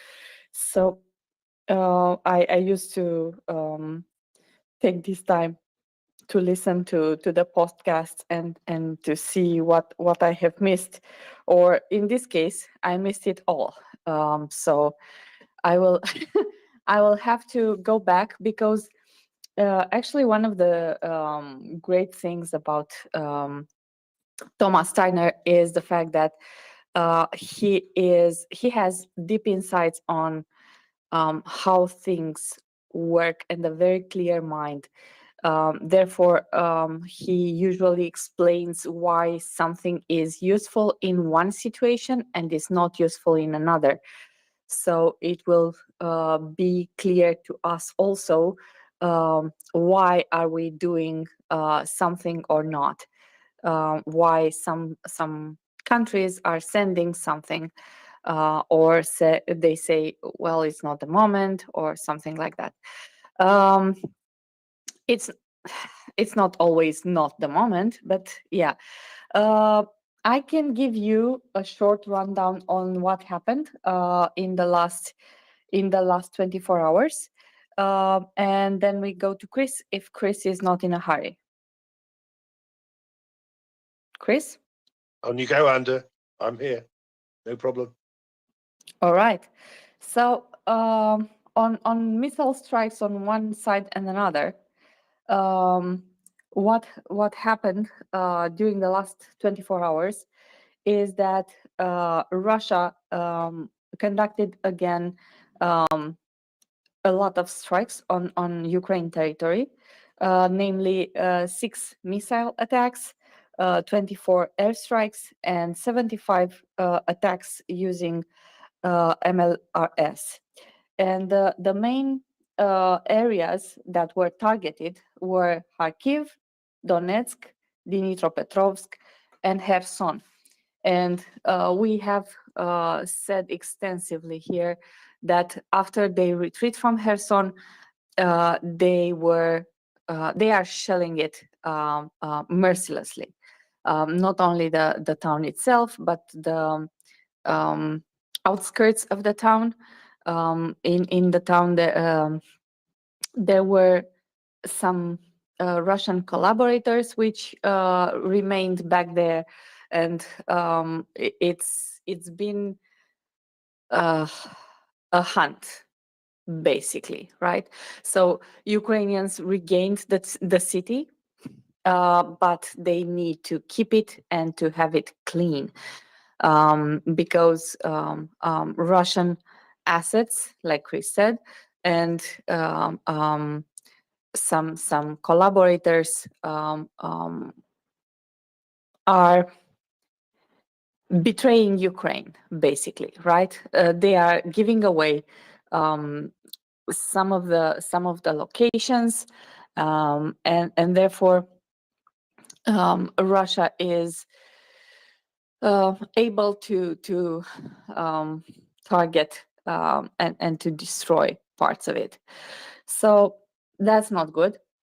But Ukraine is actually cleaning house pretty well, and this is one of the things that gives me hope, because after they will clean the area properly, they will be able to advance and cross on the other side, which they actually had in a couple of instances. They have used small boats during the night and burn some of the burned down some of they smoked finance near the Russian compounds, and yeah, basically dislodging them from several of the islands which are on Dnieper. What else is happening on the front lines? We are looking at Bakhmut, but Bakhmut is not the only one. In the entire area, the Russians are regrouping and shelling. They are using tanks, they are using mortars and artillery. And the main 4-5 directions in which they are doing so is Kupiansk, Liman, Bakhmut, Avdiivka, and Novopavlivka. So these are, I will learn them by heart, I think in a week, because these are the towns that I see each and every day that they are shelling, using everything they've got in the region. That being said, what else happens is, as Finance said, using people as a push wave, and they lose a lot of people. I'm The human looking wave for. offensive. Sorry. The human wave offensive. They're just the latest human wave of Russians. Exactly. And is that new? Finance is something that we never saw before from them. The man with the gun shoots. When the man with the gun falls, the man without the gun picks up the gun and shoots. This is straight from World War I. Exactly. So actually, that might be World War II. I apologize. I think this is Soviet Russia, where they lined up the where they lined up their machine guns behind their troops so no one would flee, and then they just shoved them into a meat grinder over and over. Actually, so to be completely fair, they started, as you said, in the World War One, or basically prior to World War One, when they lost a lot of people. This is why, this is how the revolution started for them.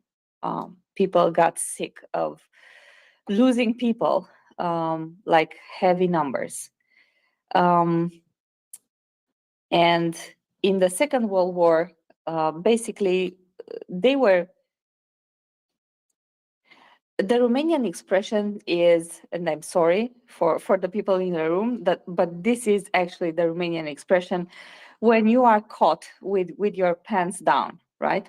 Uh, basically.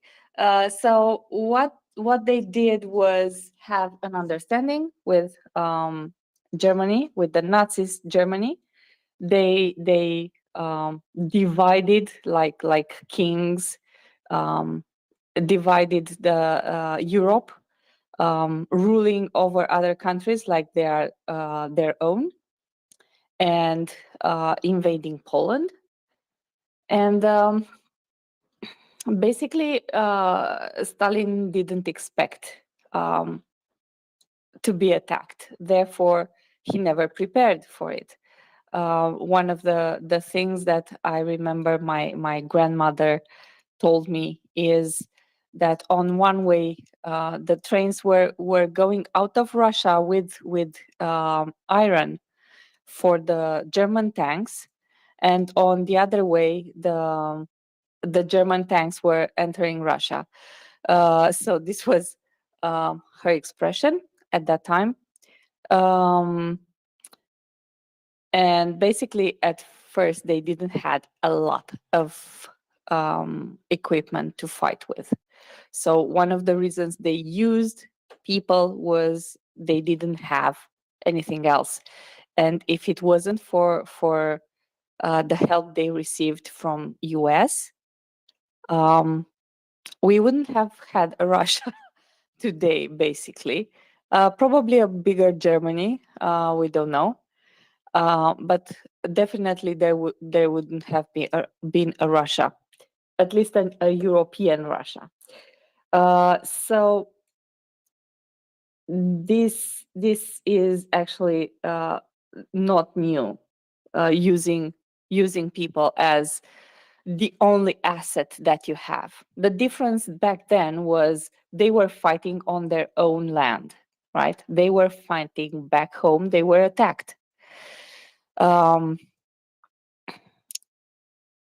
We had here Oscar, the nominated. She mentioned, and this is true, heavy fights were taking place on Ukrainian territory when German and Romanian armies entered Ukraine basically back then. It wasn't Ukraine per se. We didn't attack Ukraine. We attacked Russia, which actually was bordering Romania. And we attacked Russia back then because they took territories from us prior to the attack, a year prior, basically, and in peacetime. So basically, what Russia does right now, like occupying territories in peacetime, they used to do that prior. In 1940, they sent a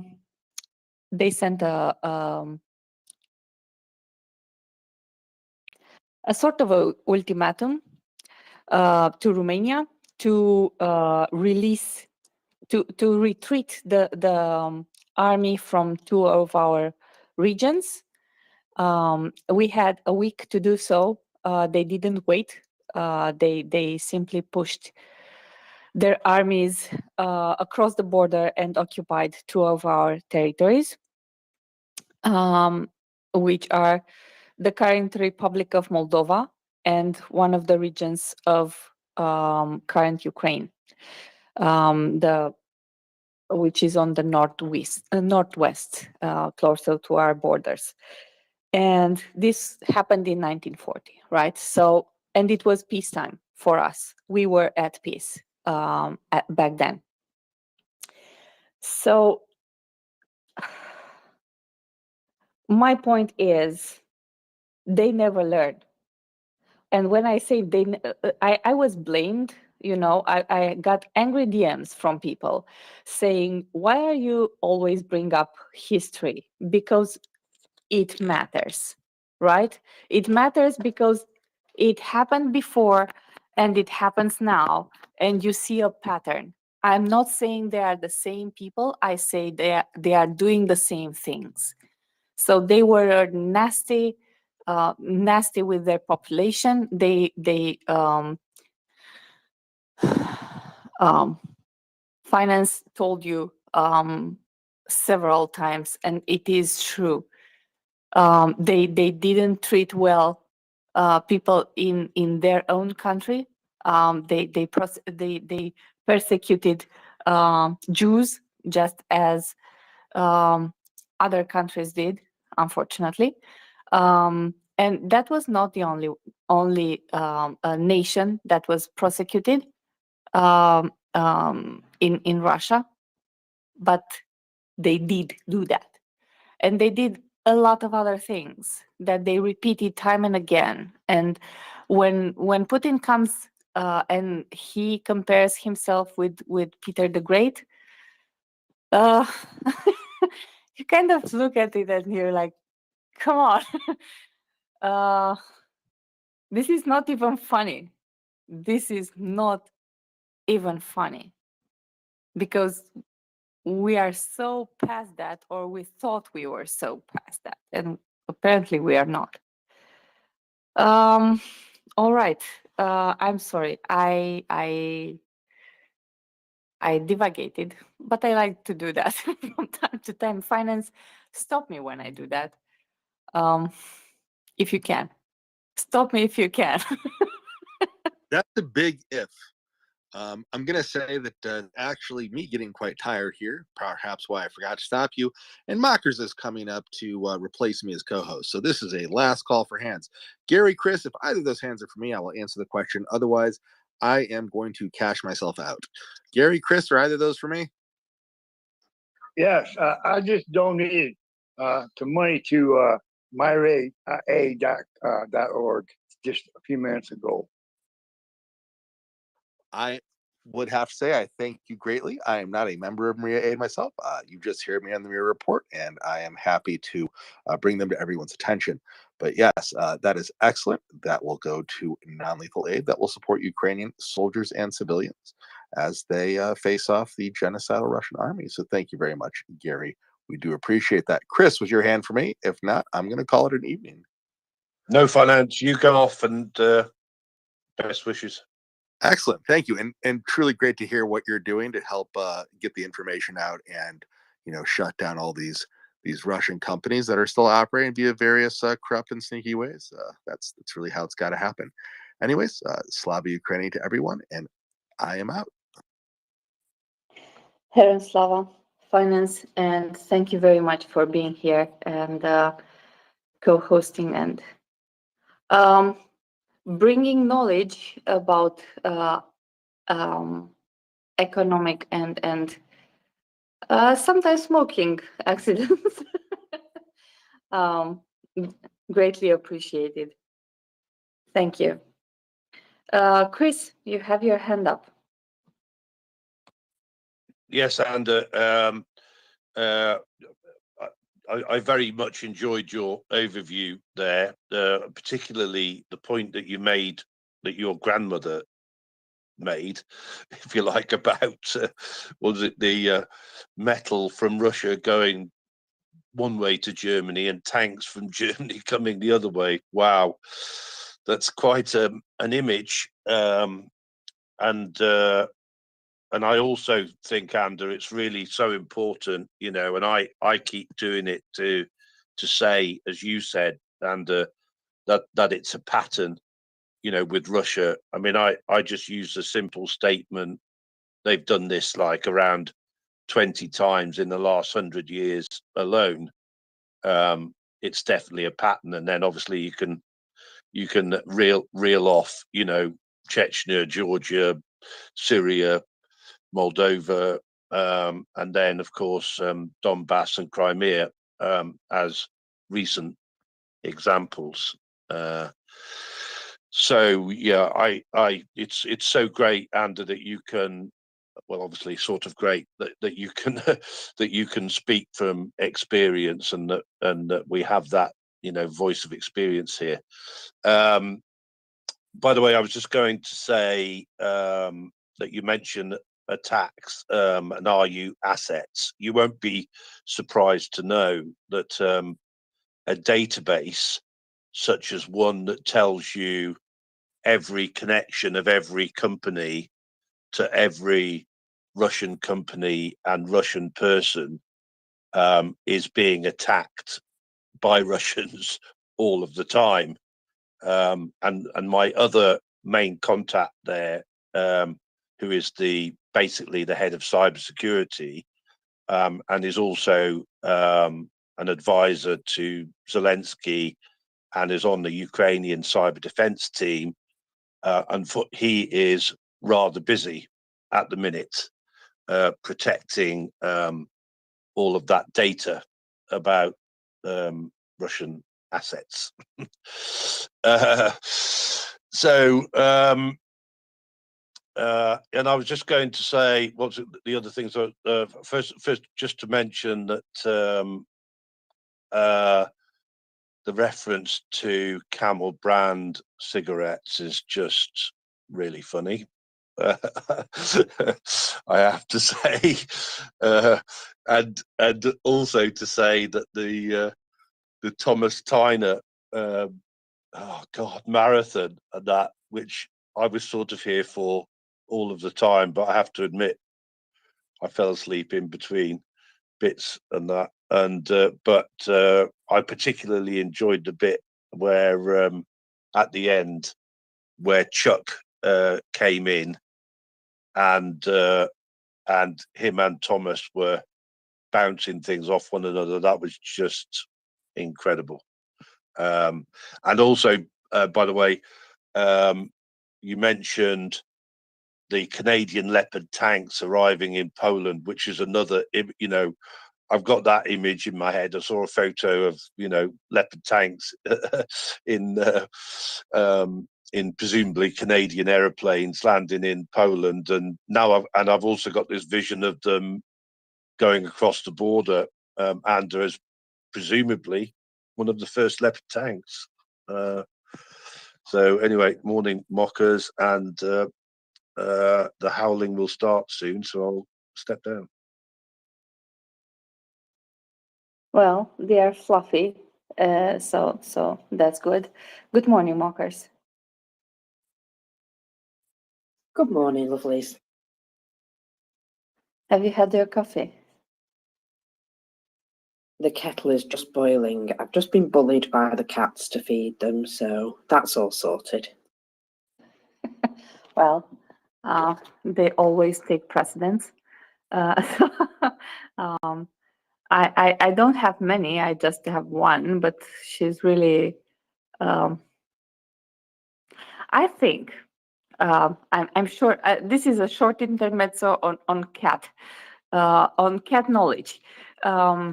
I think that I will have to ask Chris about dogs, but I think that cats take the personality of or borrow from the personality of the owner, because mine is very talkative.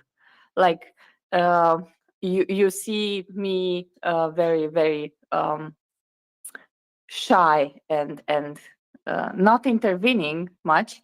Yeah, this is my cat also. She's very shy. She's not. Yes, I'm joking. She is a pain when she's hungry, and she's hungry all the time. And she wants to be pet all the time, and she has a lot of demands all the time. So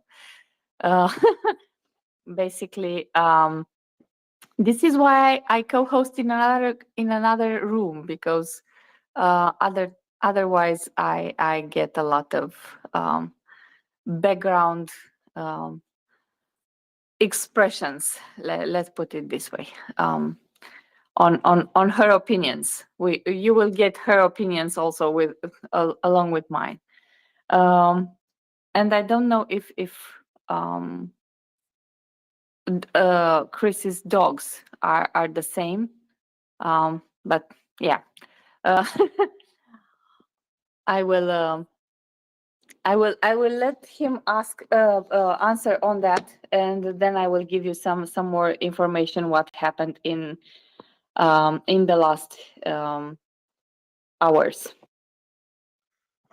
Well, I'm just going to jump in 1 second and say I have a 3-legged cat, and he has opinions about the fact that he's 3-legged cat. So yeah, I understand, Andy. Yes, and just to let you know, and it's a slightly scary situation, but we have Malamutes and we have cats. We have to ensure that the cats are completely separated from the Malamutes because, yeah, you don't want to know, but anyway, we do. But the Malamutes certainly have their demands. I think you've heard them howl in the morning. You know, it's peaceful at the minute, but once they kick off, boy, do you know it? Well, upstairs from me, there is an apartment with 2 dogs, and I can hear them walk around during the night. And if I work from home, which is actually a very rare occurrence, I found out last days, because I was ill and I did work from home, that they howl. And yeah, it's an interesting moment when you're in a Zoom call and talking to your boss, and on behind you will hear some dogs howling. Yep. That's one of the moments. But why I said she borrows the personality or the traits, or I think not necessarily. She, at least my cat, learned from my behavior.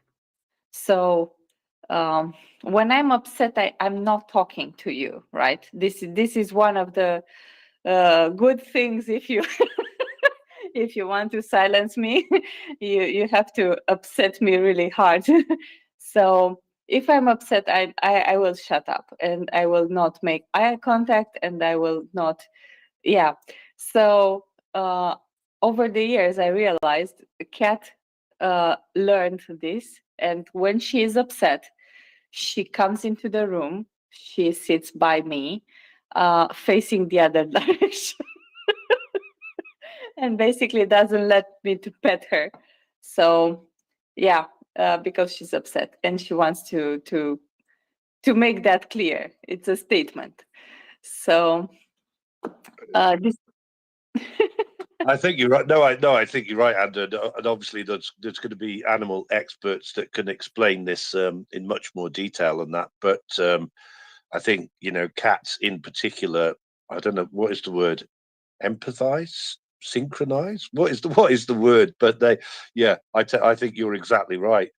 They understand your personality, and they take on some traits of that to make sure that you know, the connection between you is cemented, if whatever is the right way of putting it. I think you're spot on.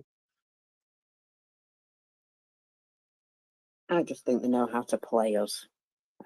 Yeah, dogs adore humans, and cats twist us around their little paws. Exactly, you're right. Like they should, right? Uh, all right. So back to Ukraine. I wanted to point out something. I don't know if you discussed about this. I heard actually something, Mockers, last night, but I didn't quite get the gist of it, so correct me if I'm wrong.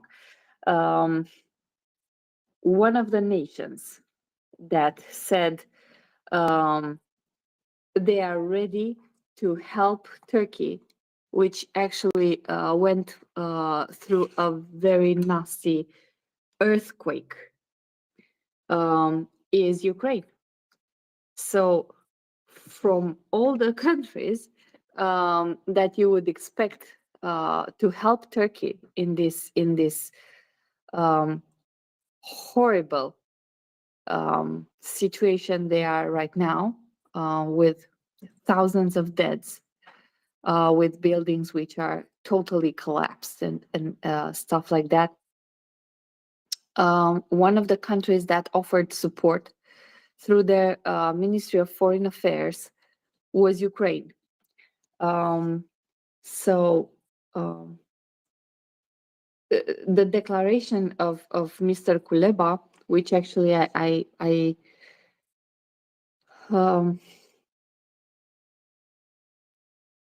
will come back to this later. So his declaration is: we are deeply saddened by the loss of life and damage caused by the tragic earthquake in Turkey. Our heart goes out to the families of the victims, and we wish a speedy recovery to the injured. Ukraine stands ready to provide any necessary support. So it was a really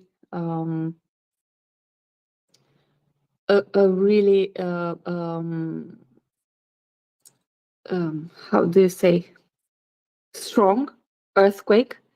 I saw it rated between 7.4 and 7.8. And actually the difference between 7.4 and 7.8 is really, really significant. So it's not the same. I don't know how to make this. I want to make to explain why I say this, and then I will go to Mr. Kuleba. The Richter scale on which this is measured is like half of a U shape. So it starts from 0 and it goes up like a U shape, right? Like you are going, like you are writing the letter U.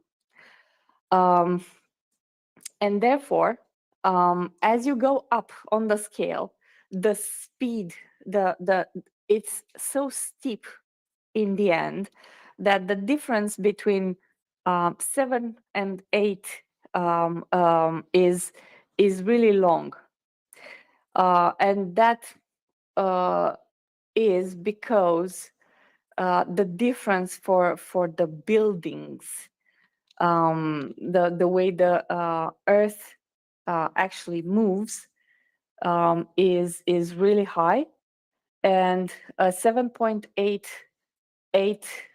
8.5 earthquake usually means you see earth, you see the earth moving.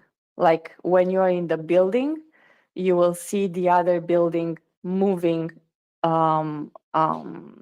separately from you, like you're on the waves of the ocean, and it's really scary. So it's not just what we see that the buildings are down, it's how you feel it, how you perceive it. It's really horrible, and I'm really saddened this happened. Actually, I know it's horrific, and as I said, I think that having a country in war offering compassion to another country who actually wasn't the most helpful. They weren't against Ukraine, but they weren't the most helpful to Ukraine. They helped when it mattered. That we should point out.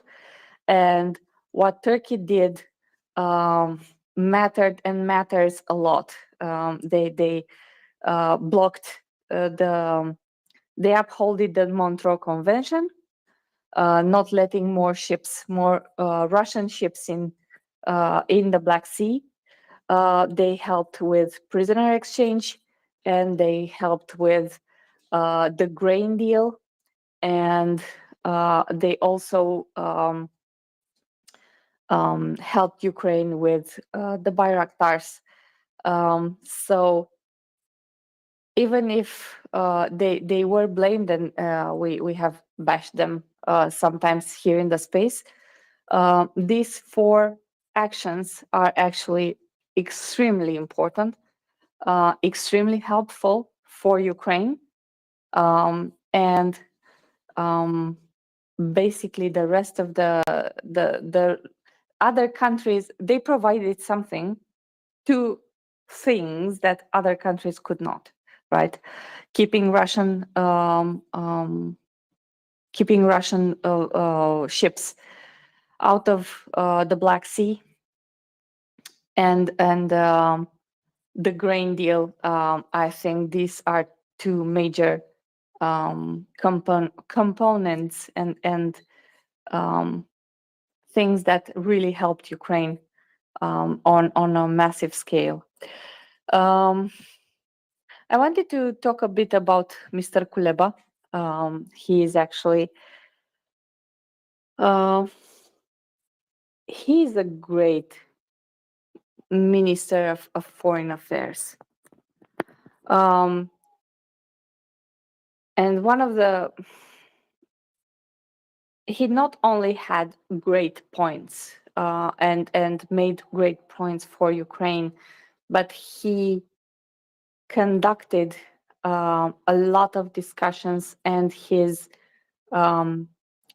ministry in a very professional way.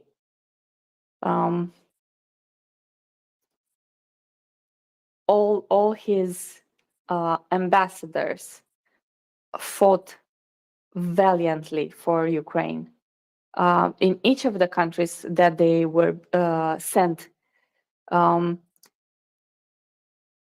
the line he set and the way he presented himself and presented Ukraine, I think made a great difference. And he needs to be recognized individually for this, just as their representative at the UN, which is also an awesome representative of Ukraine. So Let me just jump in and say I love that guy. I absolutely love him. He's, he's just got honesty written all over his face, but he's got a sarcastic streak a mile wide, and for some reason the British love that. So yeah, I absolutely love him. His entire demeanor, the way he handles himself, even when he's absolutely fuming. I can't praise him enough, to be honest.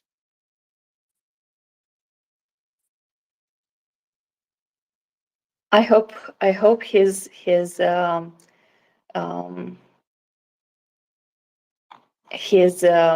efforts will be recognized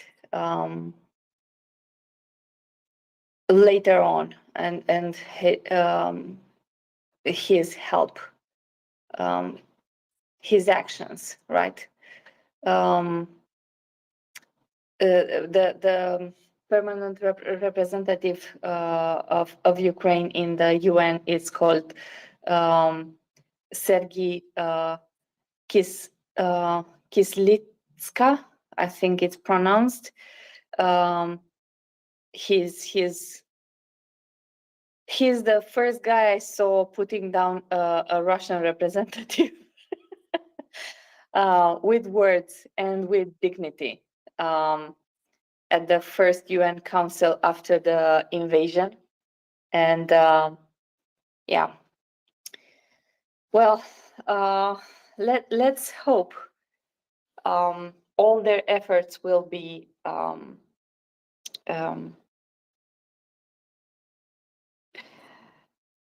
fruitful, and we will see Ukraine starting winning and in counteroffensive again. For the moment, all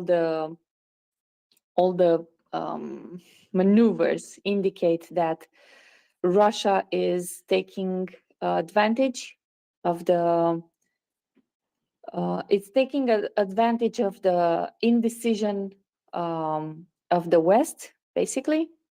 And they are massing troops and preparing a counteroffensive. This was actually announced also by Ukrainian sources. So Ukraine is preparing for this. But bottom line, we should not delay any further. We should. This is why you hear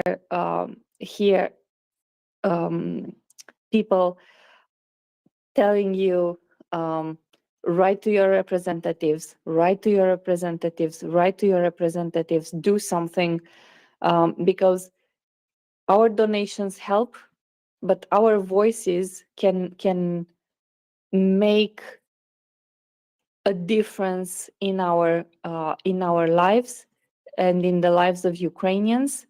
They can actually influence decisions made at the top. So don't think you don't have power. Your voting right is your greatest power. And once someone is in office, either you voted him or not, he is representing you, which means he responds in front of you, in front of everyone, but in front of you personally. This is the beauty of the system. This is why your letter, your phone call matters. And when they get lots of phone calls and lots of letters, that kind of speeds up the process, because they realize the public opinion, the people who voted or not voted for them, are requiring something. And I know it will sound very callous of me, but they do want to be voted next time. So if they take into consideration your opinion, they most probably are guaranteed to have you voting for them next time, right?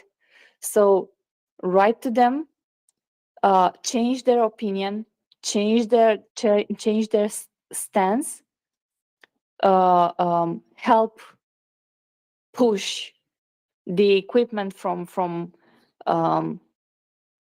our countries to Ukraine, in order for Ukraine to stop this and push Russia back, push Russia out of Ukraine. Mockers? Yeah, just very quickly, I just wanted to comment on, I've seen the figures for yesterday for the Russian losses, and I don't know if we've done this before, but the liquidated personnel has hit 4 figures. 1,000 What? and 1,030. There is also 14 tanks, 28 armored personnel carriers, 5 special equipment. Something went down yesterday. Something definitely went down. Yes, I read about the so Ukraine yesterday reported 11 strikes on areas of concentration.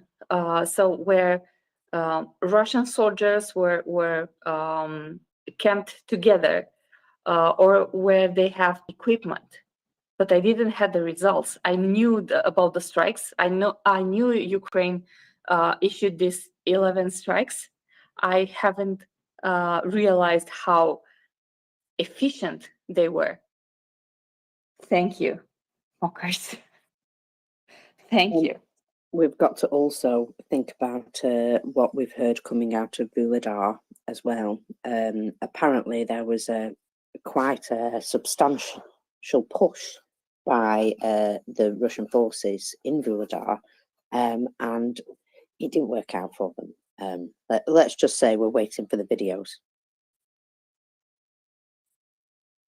Well, with this good news, Chris, I will ask you to be a bit patient for us to go to War Dogo, which is from Ukraine. I think he's actually happy. Are you happy? Yeah, I'm like that cartoon droopy dog. Yeah, I'm happy with the flag, but please, more Russians becoming good.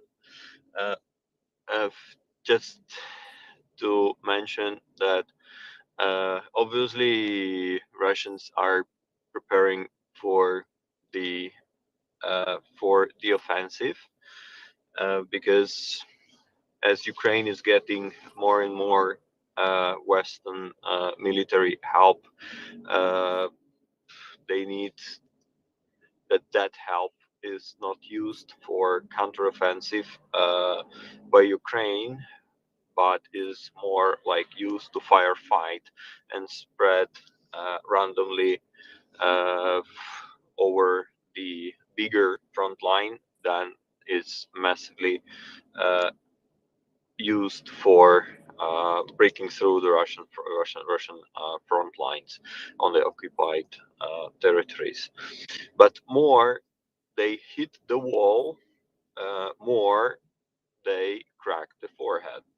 That's the obvious explanation to the numbers increased, and more they got gathered together, because it doesn't work in the military that like there is a trench, there are Russians sitting, and when is announced that Russian go to attack, those Russians from the trenches they go and they offense.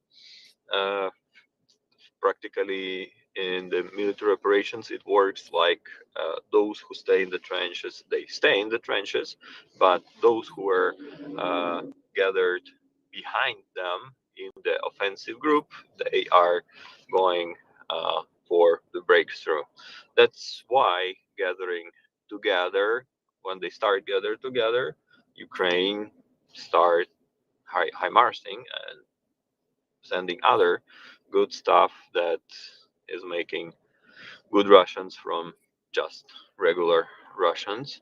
And yes, in Vuhledar, there was the Russian Marines that were crashed a little bit. There was even in a couple of days, there was one special force, top ranking commander that was also how to put it, good Russified, or like how to call it in the proper way. I put it that way around, and yeah, mm, that's the explanation to the numbers. One step and closer to get Russians out from Ukraine, one day closer to Ukrainian victory. And what Anda said previously on helping Ukraine, on reaching out your representatives in order to share your concern about how to speed up military help to Ukraine. Uh, is not a surprise for anybody that Ukraine is doing a fight for its freedom, for its sovereignty, and against the one who came to enslave, which is totally not acceptable in 21st century. And Ukraine is fighting against the enemy who is doing the genocidal war. Despite sometimes I'm doing kind of historical talks related mainly to Ukrainian history. I'm not a good one in the history.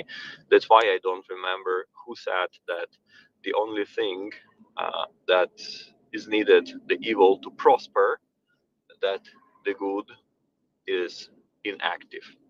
So that is our motto, how to help Ukraine, because Ukraine does not request foreigners to come and fight for Ukraine. We are grateful for all people, the bravest from different countries, helping Ukraine fighting an evil, like people like Malcolm Nance, like James Vasquez, many other, many other. The bravest who took a decision. They cannot sit and wait, observing the things happening. Many other who help Ukrainians, but by doing trainings on the ground or any other help. And in order to help Ukraine, you don't need to jump in the plane. Going to Ukraine is totally not necessary. Ukraine is doing great kicking Russia out of Ukraine. Ukraine just needs a little bit of help with the technologies that will help Ukraine to do that much more effective. Recently, I've just listened interview with one of Ukrainian top jet pilots. He calls himself call sign Jews, and he was saying that I'm frustrated because my ex-Soviet technology, Cold War technology plane, even against Russian plane, those Sukhoi 35s that are more modern planes, it has less capability. Like my desire to kick Russians out is limited by the capabilities of my military equipment that I have in my hands. I have much more desire that my military equipment can allow me. And he was saying, like, if I could be more advanced in what I'm in the tech in the equipment, I could do my job much more effective and preventing much more people die before Russians are kicked out from Ukrainian territory. It means the one who can help, he doesn't need to do a lot. I mean, obviously, no one of us owns the plane, F-16, or any armored vehicle, or any tank, or so far and so on. But many of us have in front of us, as Anda mentioned, the representatives who are elected as the democratic procedure. And by the way, this is something that Russia is fighting against, not allowing many to run the usual processes of democracy electing. Can you imagine that they tried to get in Kiev to overthrow the guy who was democratically elected the president and bring the one who would like? Does not that remind you anything? Russia in Afghanistan, for instance, their leader Amin, who was assassinated by Russian troops, and then they brought their own and they started the war. Yeah, some things never changed. Nothing changed under the sun. Nothing new under the sun. And practically, to be effective, you don't need a lot because you have your representative in front of you. Share your concern to the one whom you elected. Make them act. Make them not comfortable to look aside, but to do everything what is possible in order to support Ukraine. Look, I hope my monologue is not going too much philosophy, but not too much philosophical, because there are many things that we can do in practice on the ground, and we really appreciate all people's help who help Ukraine. Ukraine needs more in order to do better and best. Don't forget to at least support those who support Ukraine. Retweeting the space, which MriyaReport is a great place where people doing a great job speaking about Ukraine 24/7, spreading the word, what's going on over there. And don't forget to help those who help Ukraine. Find one organization who is bringing non-lethal help to Ukraine and support them. For instance, MriyaReport organization or any other that you trust, that you feel comfortable with what they're doing to help Ukraine. That was my point on what Anda mentioned. And you know what? I forgot to say good morning. Apologize. Good morning and good evening in case you are opposite part of the globe. Thank you so much. Hugs and love from Ukraine. Thank you, Word Doggo. Thank you very much for coming up every day. It really means a lot having you here. I actually have a question for you, short, before going to Chris, who actually I think has to say something on the same topic as we discussed. I was wondering, you have so Ukraine has a permanent representative at the UN, and I don't know exactly how to pronounce his name. Sergey Kislitsa.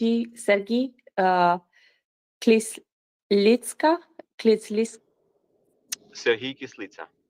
Kislitsa. Sergey Okay. Kislitsa, tak. Thank you. Chris?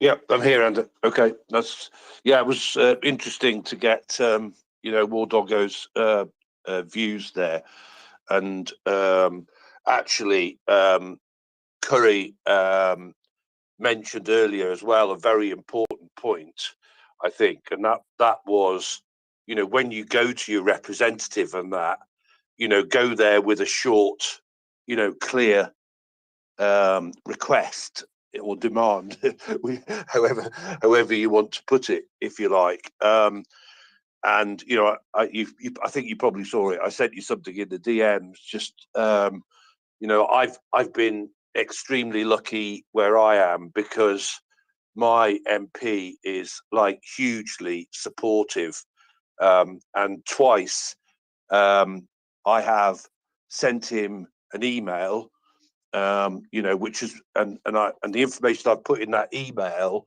has stuff that I've basically gleaned from this space. And then I actually had a conversation with Doman the last time about what to put in my email, which was basically at the time that I sent it was send the bloody challenges and send them now.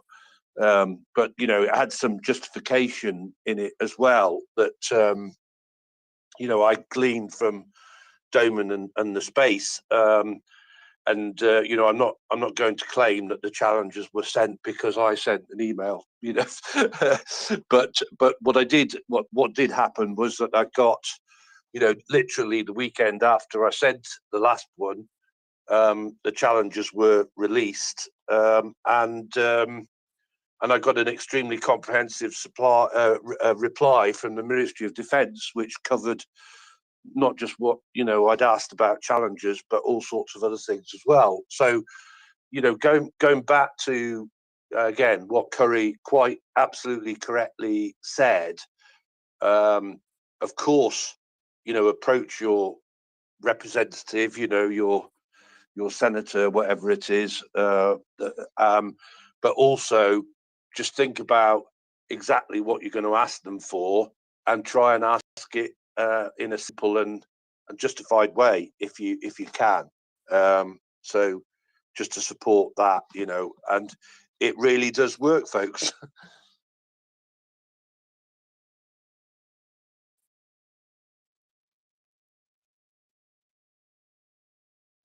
It absolutely does. I believe I've lost Ander a moment. Poor Ander has run away on me.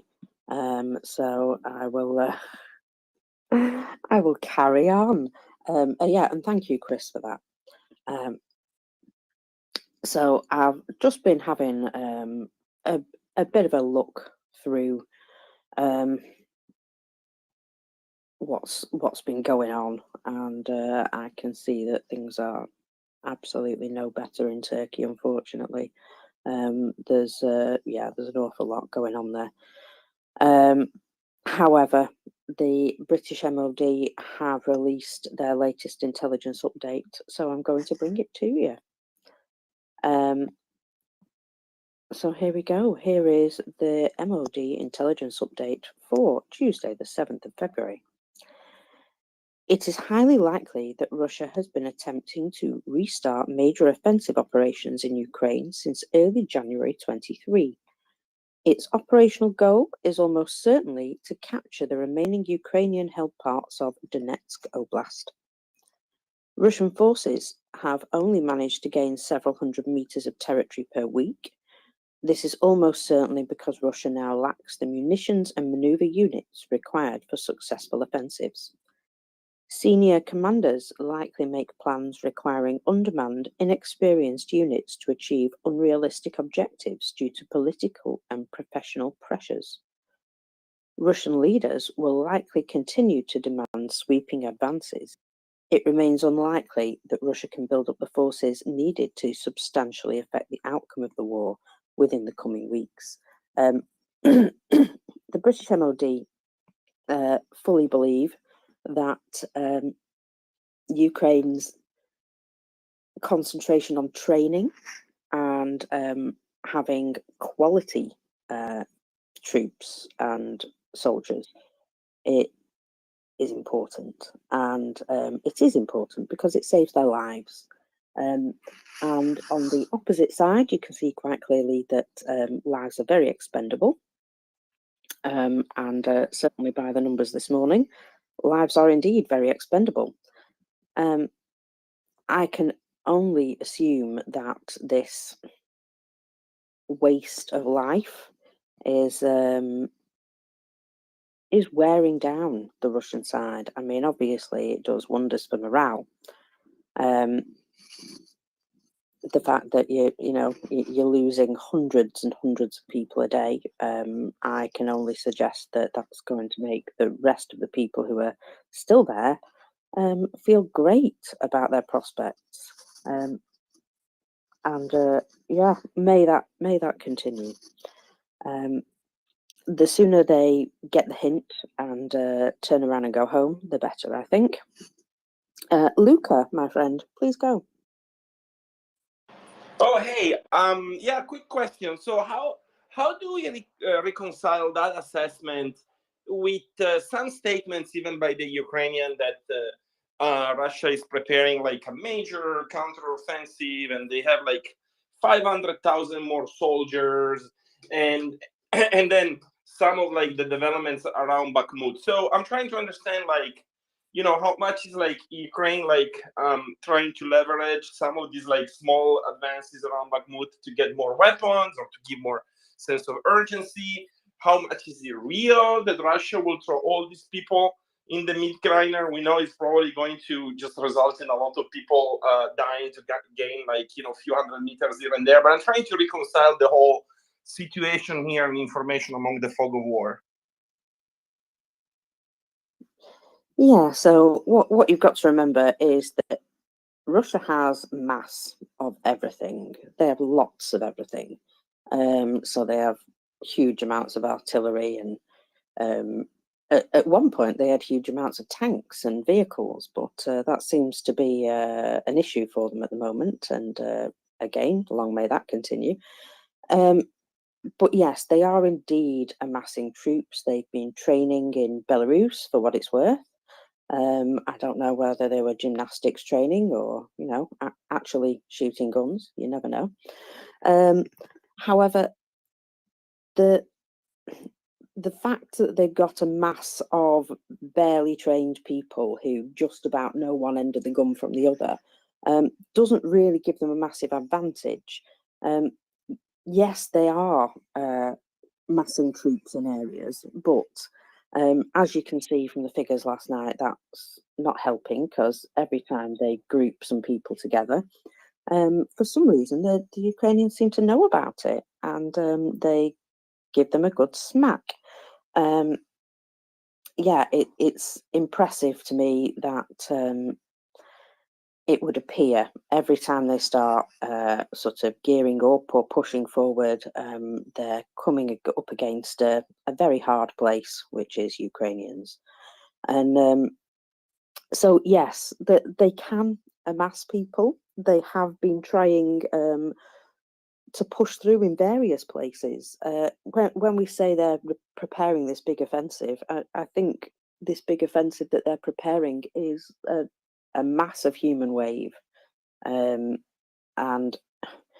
it is something that if they continue in that way, they will push forward in some areas, purely because of the fact that it's an overwhelming mass.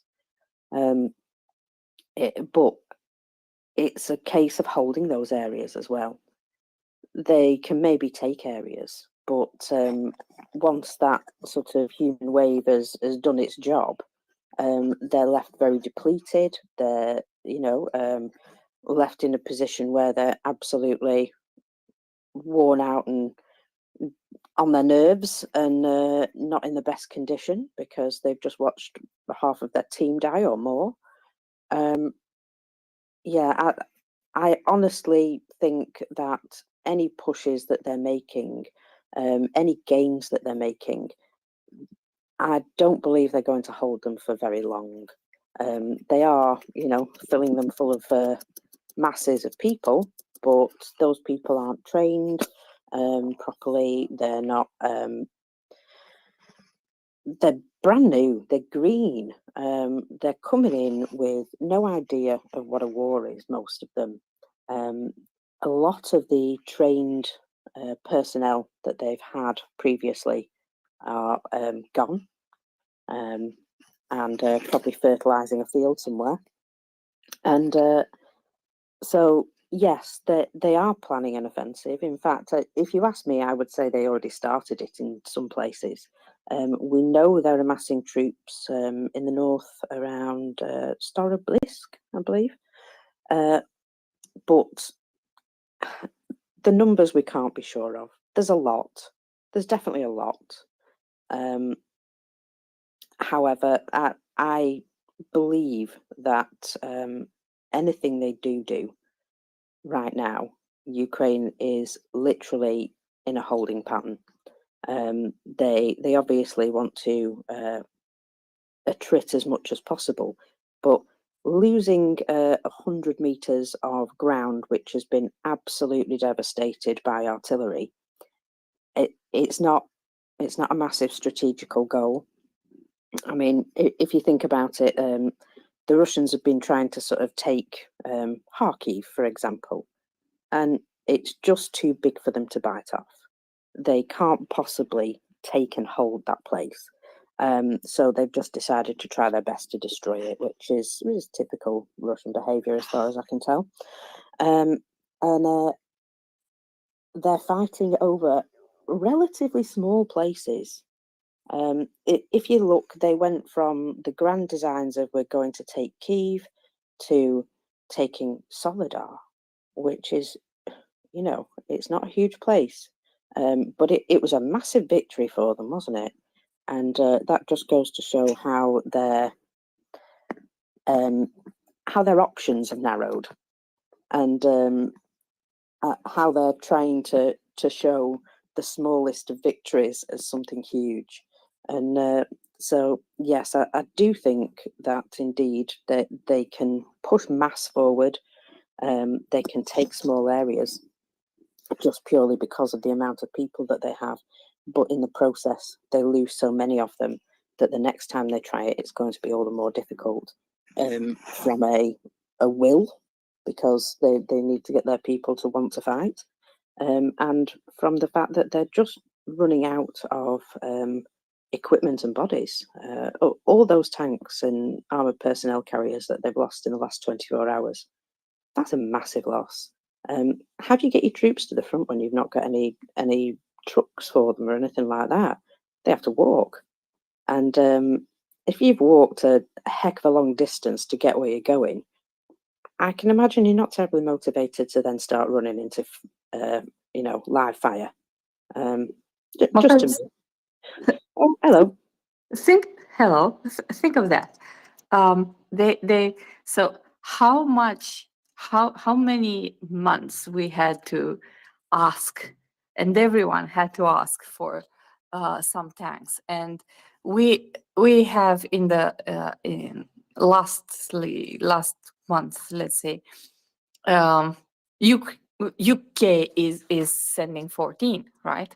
And Russia just lost 14 in a day. Like it's kind of yeah, they are all right. They say they win, and they say they for example, they said the same when they put up the declarations that some areas are theirs, and they lost half of them in the next 2 weeks. That was fun, and I hope I will see this also. But I think Word Dog has an opinion. Yeah, look, seriously on that, with every Russian becoming good, with every Russian tank exploding, there is Ukrainian hero, one of the best, who was not scared to go and fight against an enemy. Ukrainian hero falling as well, and Ukrainian tank somewhere burning as well. I mean, we don't see that in the media for the good reason, but trust me, is also there. Ukraine has losses as well, and unfortunately, the higher intensity of the intensity on the battlefield goes, the losses are going higher. Let's put it that way. Previous speaker who was asking, I think was Luca, was asking, mentioned about the meat grinder. I mean, let me put it that way. Meat grinder needs the sharp knives to be effective. With time, it gets less effective. That's why it needs some maintenance in order to do the job properly. Russia still has a lot of their equipment, and Russia still has a lot of old equipment that they repair. They have some capabilities to build new equipment, and don't forget, Russia being preparing for all of the things happening. Is not that they like out of the box decided, okay, let's go for that. They were preparing at least since they took Crimea, so like 8-9 years ago, and probably the decision was taking to prepare much in advance. It means they were preparing a lot for that. Other point like that, what came out and how their perspectives narrowed, and their perspective narrowed for a good reason of Ukrainians intending to kick them out and not being enslaved by the barbarian uh, enemies who came, as they say, to free us. That is nonsense. So what I'm trying to say is that they were preparing for that. They have still a lot of equipment, and Ukraine, being at a certain moment, like in imaginable, imaginable offensive between USSR and the West, Ukraine was considered to be one of the front lines, and therefore in 90s when Soviet Union collapsed, Ukraine had pretty significant stocks of military equipment. And like if you imagine the warehouse full of some goods that was Ukraine at certain time, and Ukraine is holding against the enemy since 2014 and massively involved in the fight since February 24 last year. And like, if you imagine the warehouse full of some products, currently Ukraine is like, you already see that the warehouse is not full, the wall, that the stocks are going to be expired, and the stocks are going to be less and less. Therefore, that's why Ukraine highly needs replenishment, and Ukraine highly needs more effective weapons. Not just to say that Soviet weapons are the crappy ones, that's why we need the better one. No, we need to replace because there is no alternative any longer. So Ukraine is losing equipment in the battles day by day. You can see in the media or Ukrainian pilots being killed in the battle, and you can imagine that if you compare two fleet air fleet units of Russia and Ukraine, the Russian one is more advanced, and it means that the one from Ukrainian side who goes into the fight with Russian, which is more advanced, he is risking much more because he needs to get with the closer range in order to down the Russian pilot. This is only the pilot thing, but then there is the armor vehicles, there are the other equipments, and Russia has a lot of that, and Ukraine. That's why Ukraine needs help. That's why Ukraine needs the knives in the meat grinder, as you said, to be sharp in order to do the job. Sorry, my brain today is too much philosophical, most probably, and like I need to get down. Thank you so much. Take care.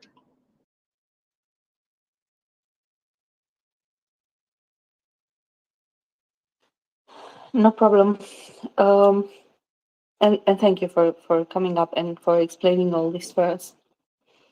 I actually have a question for Luca.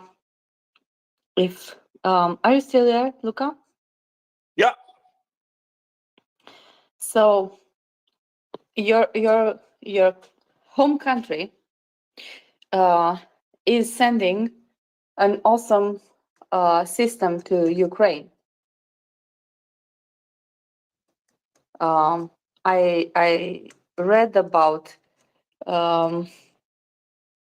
the SAMT Mamba system, which I understand is almost as good as the Patriots on anti-air defense. Is that true? Yeah, I mean, I'm not the expert on this, but everybody seems to be like really excited about this SAMT. I had never heard about it before, they announced it, and so that's why I had to go do some research. And yeah, it's true they're sending it, and it's true that it seems to be pretty advanced. So yeah, cool. We like air defense more. The more and the more advanced it is, the better it is. Sorry. I was just going to add one thing about the SAMT is it is integratable with other air defense systems. So it's something that can be plugged in and used to potentially widen the radar signals. So anything that is able to be integrated into the current air defense system is incredible, but apparently this system is very good indeed.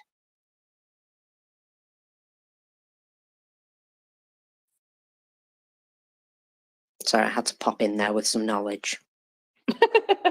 Thank you. What I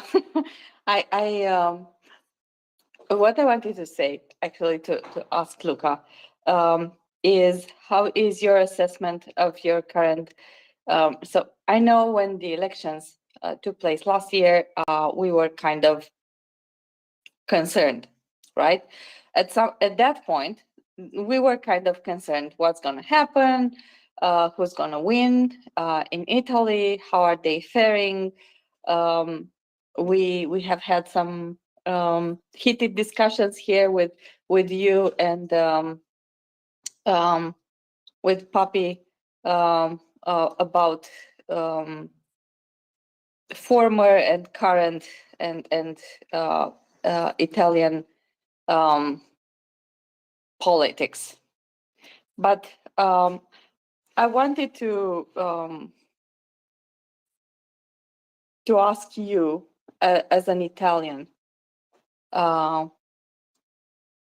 what's your opinion on how they performed ever since they came into power, and if you think they are doing a good job, they could do more, they could do less, something like that.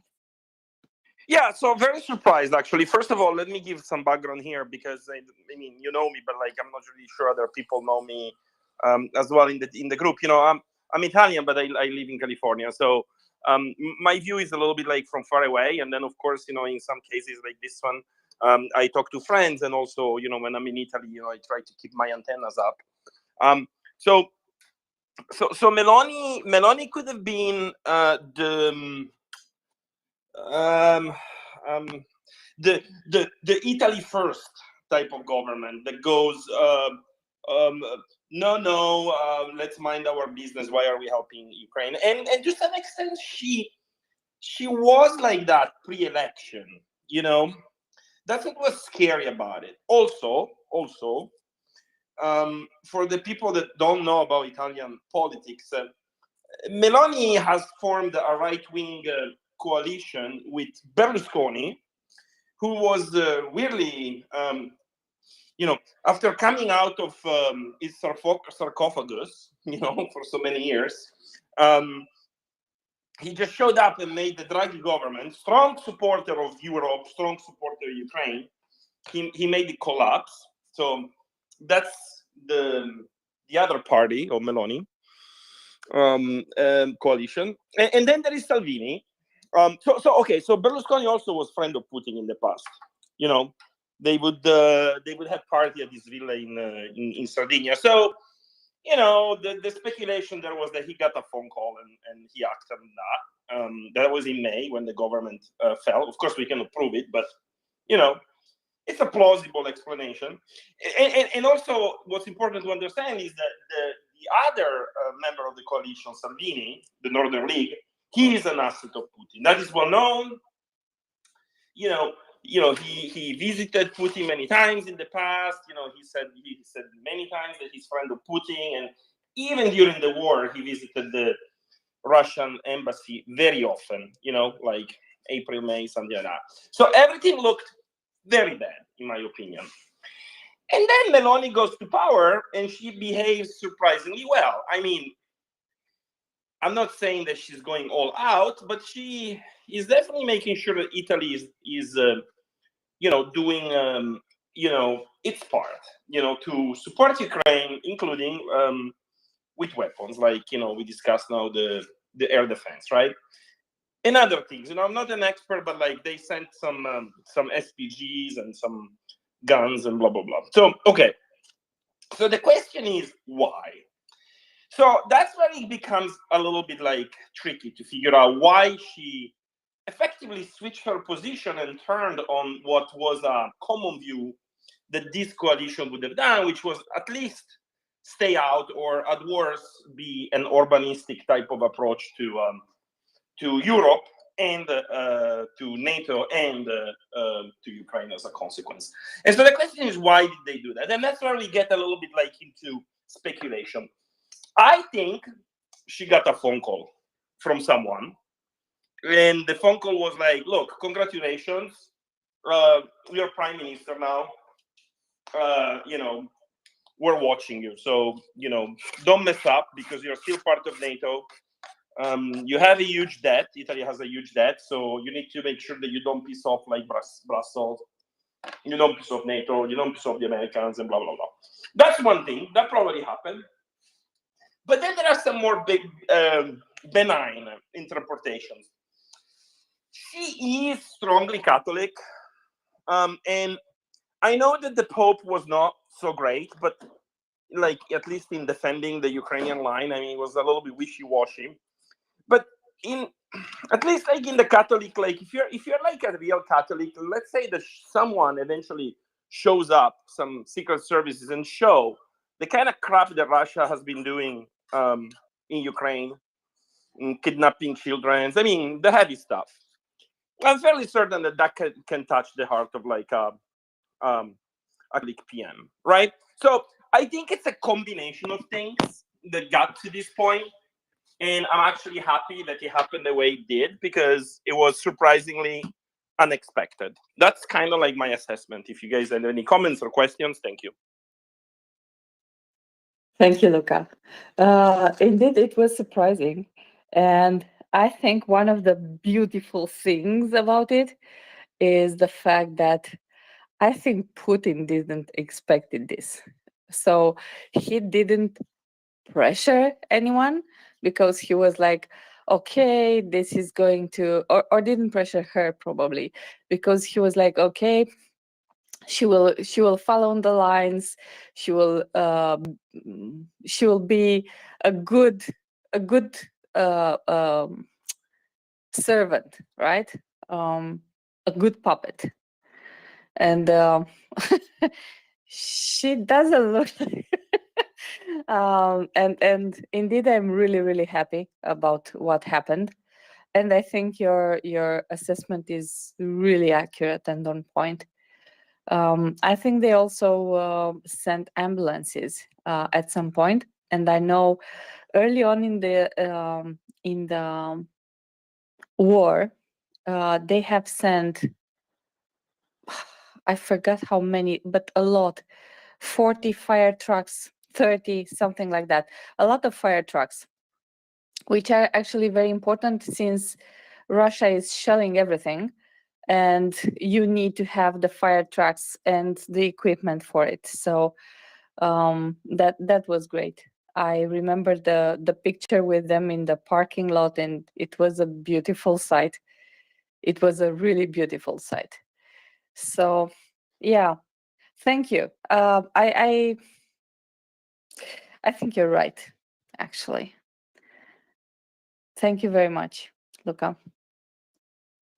I also think that sending something like fire equipment is extra vital, because in a lot of areas the Russians have pinched it.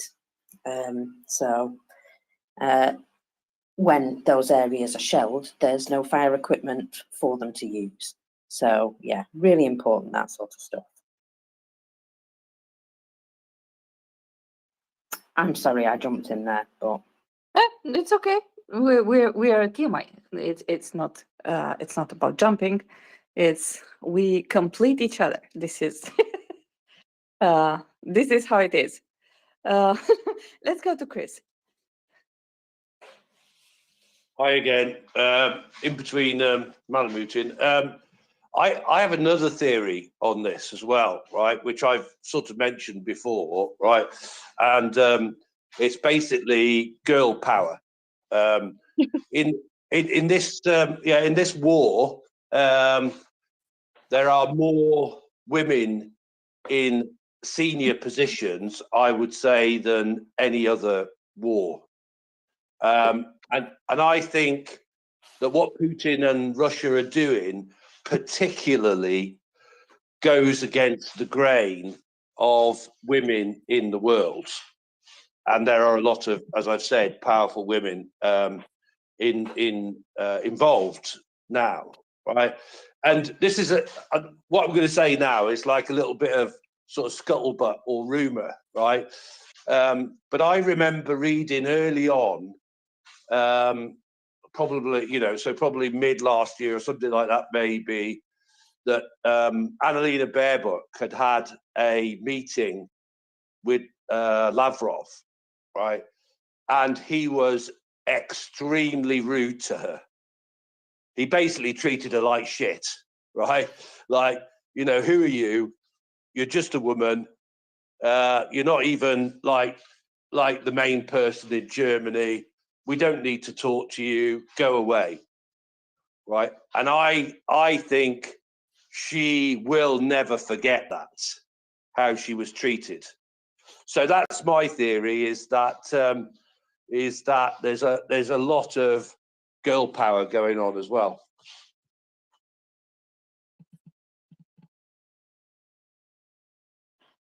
Well, either way. So first of all, we need to address one thing. Current Russia, as it is organized right now, Putin and his men are not particularly open to discussing or acknowledging females, right? Other than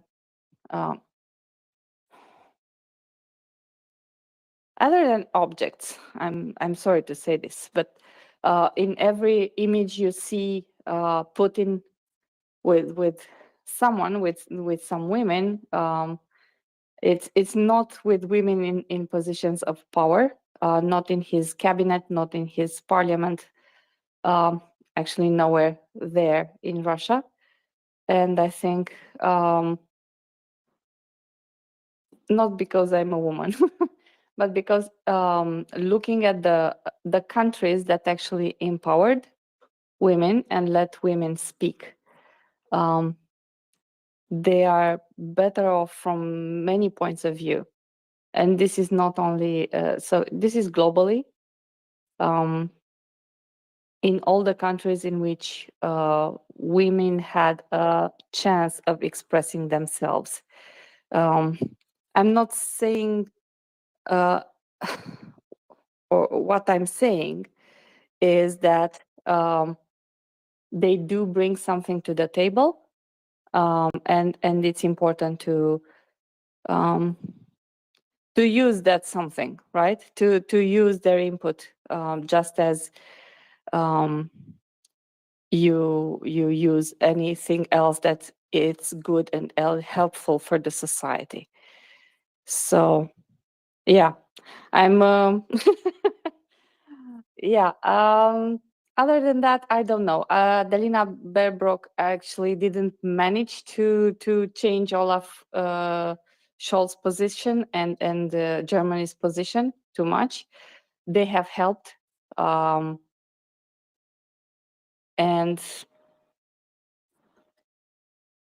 we have hoped for more. Let's put it this way. But change is going on, and hopefully we will have some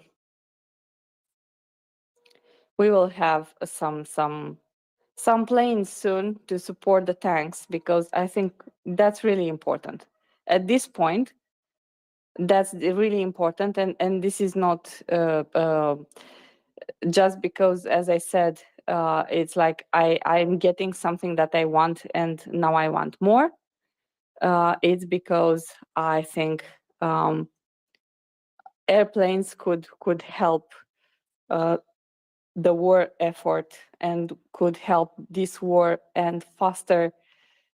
Ukraine has really skilled pilots, and not only pilots, because aviation, it's not only about pilots. We talk about pilots because you see them in planes, and you see the planes on the sky, and you think of them each and every time. But behind them, there is an army of engineers who check the planes, who make sure the planes are flying safely, who take care of the weapons, who do maintenance, which actually count just as much. So yeah, this is why, for example, I always bring up the sysadmins of this planet and the sysadmins of Ukraine, all the guys who take care that the internet in Ukraine is running. Yeah, they do, and it's a war for them too. from many points of view. So, Mokers, you, please. I didn't want to run in. However, I did want to say that I have been incredibly impressed with the female leaders who have continued to very vocally and steadfastly support their position on Ukraine. It's been a surprise for me, and I have an awful lot of respect for the fact that they stand up and voice their support without, you know, any sort of quavering, and they're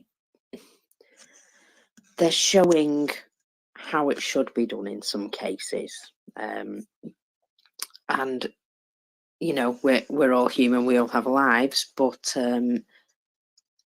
relatively young women as well, and you know, I couldn't imagine. I mean, I'm in my 40s, but I couldn't imagine being in charge of a country. A country. It's beyond me. Put it that way. It's more challenging for me to be in charge of myself. Never mind a country. And yet here they are providing such an incredible example to the world. And yeah, it's impressive. I'm not going to go all feminist because I'm not that kind of girl. I, you know, believe everybody should be as equal as they can be. And yeah, no rabid craziness from me. But I do find that it's very inspiring, and it's something that you know, younger generations of the world are looking up to and realise that you don't have to be a big tough bloke to stand up for what's right, and that, and the fact that there's so many women who are in the Ukrainian armed forces, yeah, it just goes to show that you don't have to have a physical set of balls to have a lot of balls. War Doggo, please go. Well, first I was just going to come up to remind about the time and somebody needs to go to work instead of just shouting on the phone. Aw, thank you. It, Thank you. it's just becoming, you know, we are missing the guy who is coming and saying, "Hey, I have to go to work, please." But speaking about ladies in power, you know, we can dispute a lot about the future because future is unclear and sometimes foggy. But what is fixed is the past, unless you're in Russia and you read history by Russian books.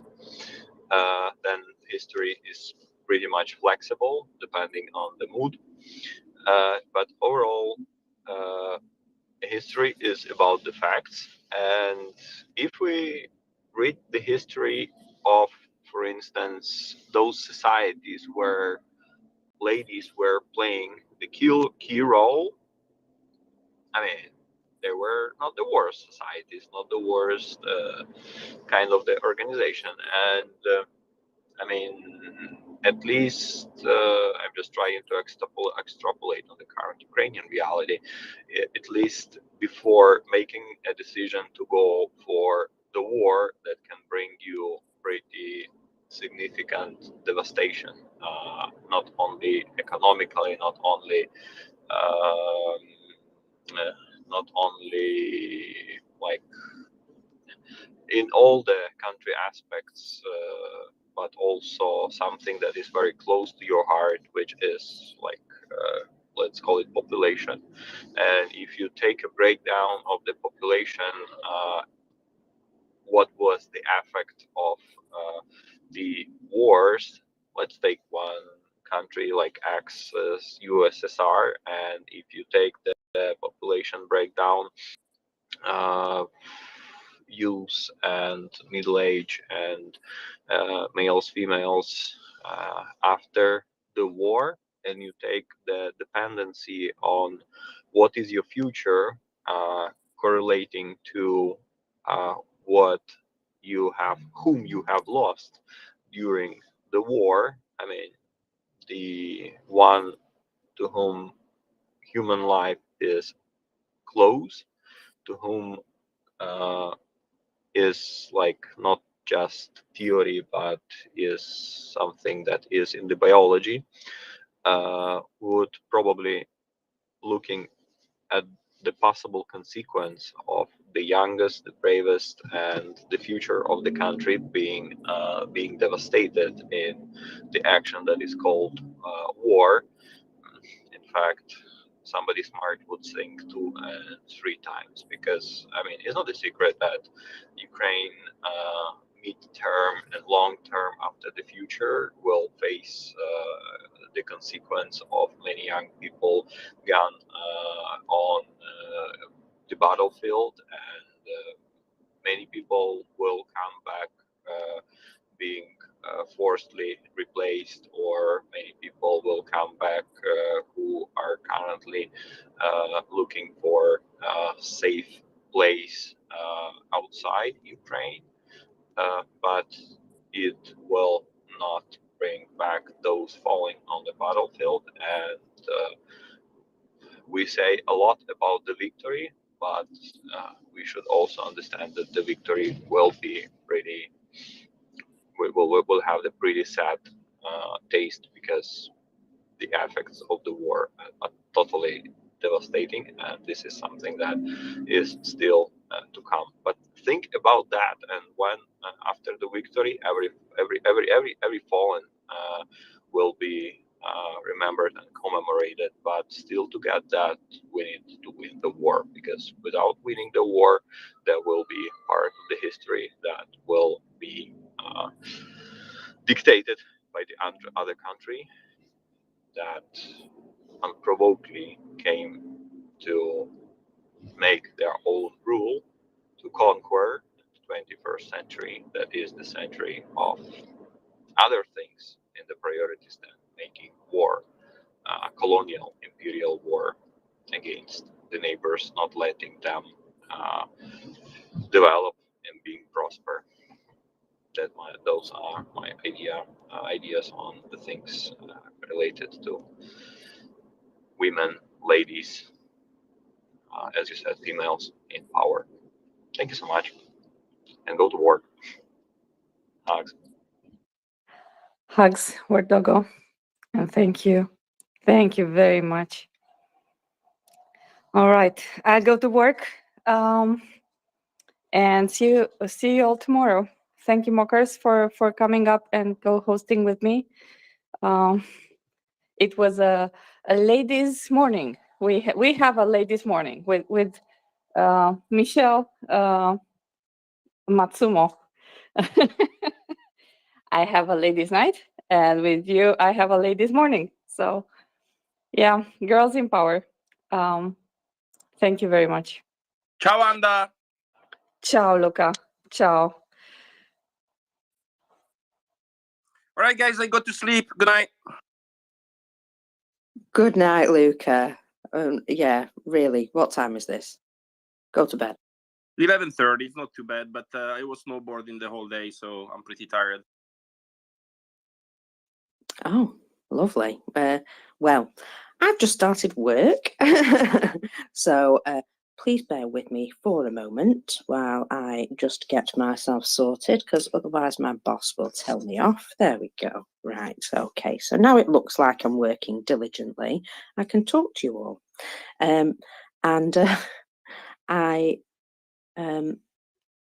I've been looking at those losses, and we've been sort of discussing in the background what the actual heck, because we were all a bit surprised, especially by the armor and what have you that's been taken out.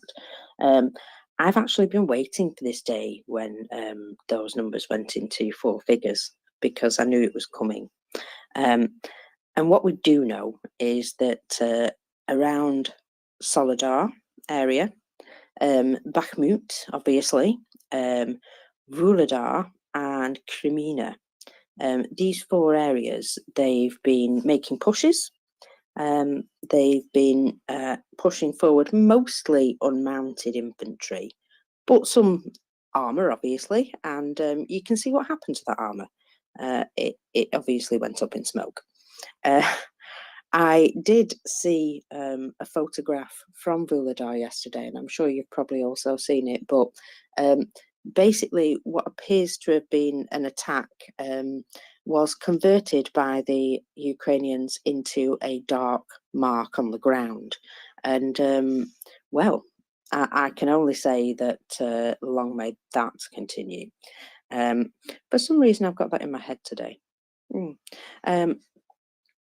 Also, these pushes that they're making, I mean, these are, I would consider the breakthrough pushes. If they can break through in this area, they would then bring those extra troops that they've been massing and pour them into that area, I suppose.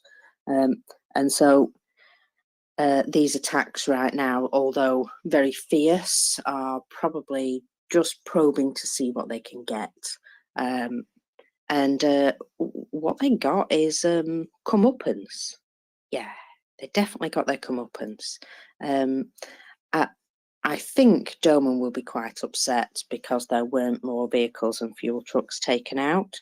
I appreciate that's one of his particular fancies. He likes to keep an eye on that, and it is an abysmal 3. But I think the 5 special equipment, I think that's going to be really interesting. That's obviously radars or something along those lines, EW equipment perhaps. And any amount of that being taken out is just really, really important. That's why it's called special, because it makes a difference. Special equipment you would think would be, you know, command vehicle with EW and radar systems that may be for communications or for scanning. And the fact that Ukraine keeps finding and taking these things out, I don't think that's a coincidence. I have a feeling that they know where a lot of this stuff is. I am sorry if you can hear my cat purring, but he's just decided that he's my best mate. So stop it. Sorry, he's just licked my face. That's really kind of him. These are the things I have to put up with while talking to you people. I'm being mauled by a ginger animal. Bless. What I did also want to point out that a couple of days ago, we went over 130,000 and we're already on our way to 140 in leaps and bounds in just a couple of days. It's surprising to me, it really is. I mean, when you look at the numbers of what's been taken out in total, we were at the beginning of this war, we were saying, well, Russia has tanks coming out of their ears, and maybe they do, but they have 3,250 odd less of them now, and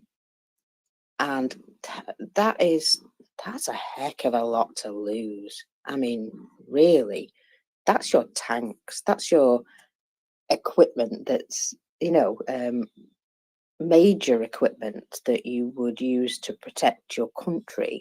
And obviously the Russians have a little bit of a war fetish, and so they've been producing these things coming out their ears for as long as they can, and over 3,000 of them just destroyed and lost.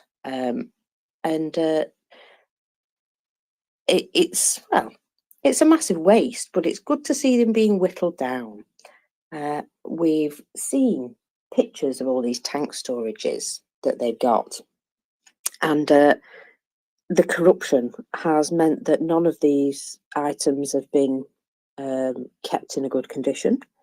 They've had bits sold off them and stolen off them and replaced with cheaper items, and it's not set them in very good stead. It is very fortunate, I think, for the rest of the world that Russia is so corrupt. Because without that corruption, they might just be a force to be reckoned with. I mean, let's face it, they're not helpless right now. They're causing an awful lot of death and destruction and horrors, but they're not the superpower that we expected. This sort of surface, this projection of power that they've had for so long, has started to crumble, and we're all seeing the real face of Russia behind this strong front that they've been putting on for such a long time. I think a lot of it is the propaganda, the confusion. If you don't really know what the truth is, it's very difficult to assess what they're up to. If there's 17 different versions of the truth that they put out there, finding the real version of the truth, you know, it's sometimes more difficult. And that's what we found with Russia, that they've projected this image of who they are. They're the ones that, you know, the Russians that visit other countries are entitled and generally have money, and generally go about taking pictures on Instagram looking fabulous in beautiful places. And this is sort of the impression that they want to push out about Russia, that look at us, we're amazing, we've got loads of money, we're awesome.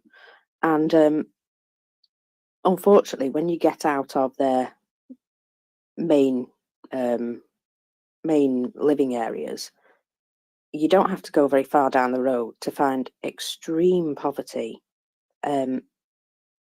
extreme problems with, you know, not even paved roads in a lot of areas. And if it wasn't for the trains, it would be very difficult for them to travel within the country, just because of the lack of general infrastructure. And it's astounding to me, put it that way. I mean, I have friends that live out in the sticks, and you know, you need to drive for miles into the middle of nowhere to visit them, but they've still got a road, and they've still got a toilet indoors. And these things, I've actually found really shocking. I mean, I knew there were areas that were more in poverty in Russia. I never really realised it was most of the country, and not just in poverty, in abject poverty. They have no opinion on what their government's doing, because they pretty much don't see their government, as far as I can tell. They're just subsistence, living their lives, getting on with it. And you ask them for their opinion, and they'd say, "Yeah, we'd like, you know, to live better," and they'd be happy to support anybody who promised them that. And I truly think that that's the point, that they don't know what's going on out in the real world. They are sort of still living under some sort of iron curtain, because the only thing they are fed is bull. And the whole situation is a case of, if you have a dog, right? Sorry, this is how I'm going to put it, right? If you have a dog and you treat it terribly, it's going to behave in a certain way. It's going to cower every time it sees you. It's going to be quiet in your company. And it's going to do what you say, because it knows what will happen if you don't. Now, that is a terrible life to live, but that is the situation. Now, you could bring up that dog to be vicious. You could train it to attack people. You could train it to be something completely different. But you could also nurture and care for that dog and bring it up to be loyal and friendly. And that's the whole point of education. It's what you put in. as to what you get out. And I think there's a very either low level of education, or their education is so geared towards their political outlook. It's so geared towards poisoning their mind against anything which is not awesome Russia. And it's just perpetuating the cycle of the whole situation. It's just continuing the cycle of hate and division. And you know what? In 2023, I really didn't think those things existed anymore, but they obviously do. Chris, please go ahead. No, Marcus, I just had to say, and by the way, if you're keeping a camel and you punch it on the nose, shit happens, right? Oh, absolutely. I'm a true believer in karma. I believe if you're a terrible person and you're horrible to others, eventually you will get your karma back at you. And that was just, I have a funny feeling. I don't think that animal did that just because of the one occasion. I have a funny feeling that camel was already ready to be very unhappy with that man. And that was the last straw, because he wasn't for just telling him to leave him alone, was he? He made his point absolutely and firmly. And yeah, go camel. Also, I did not realise that camels were quite so angry. Gosh, I wouldn't want to upset one. Exactly. And that's the problem the Russians have, right? You know, it's not quite the right phrase, but if you poke a bear, you know, shit happens. Well, absolutely. I mean, I'm 100% with the camel there. You punch me in the nose, you're going to get something back. And I don't know if you'd seen the other bit of beautiful karma, which is I have to go and find his name. Actually, no, I don't care what his name is. We all know that absolute piece of waste of flesh that was holding up a skull in front of an audience and stating that it was a skull of a Ukrainian Azov fighter. And he made this delightful speech about just generally the fact that he was a horrible person. And then he was sent off to the front. And it would appear that he didn't have a nice time. How do I put this? Somebody shot him in the head. Not only did they shoot him in the head, they shot him in the head from above, very close to his actual head. Doesn't sound like an accident, that, does it? To me, that does not sound like an accident. And the fact that he was shot from above suggests that perhaps somebody was trying to execute him. His wife, as you can imagine, wants to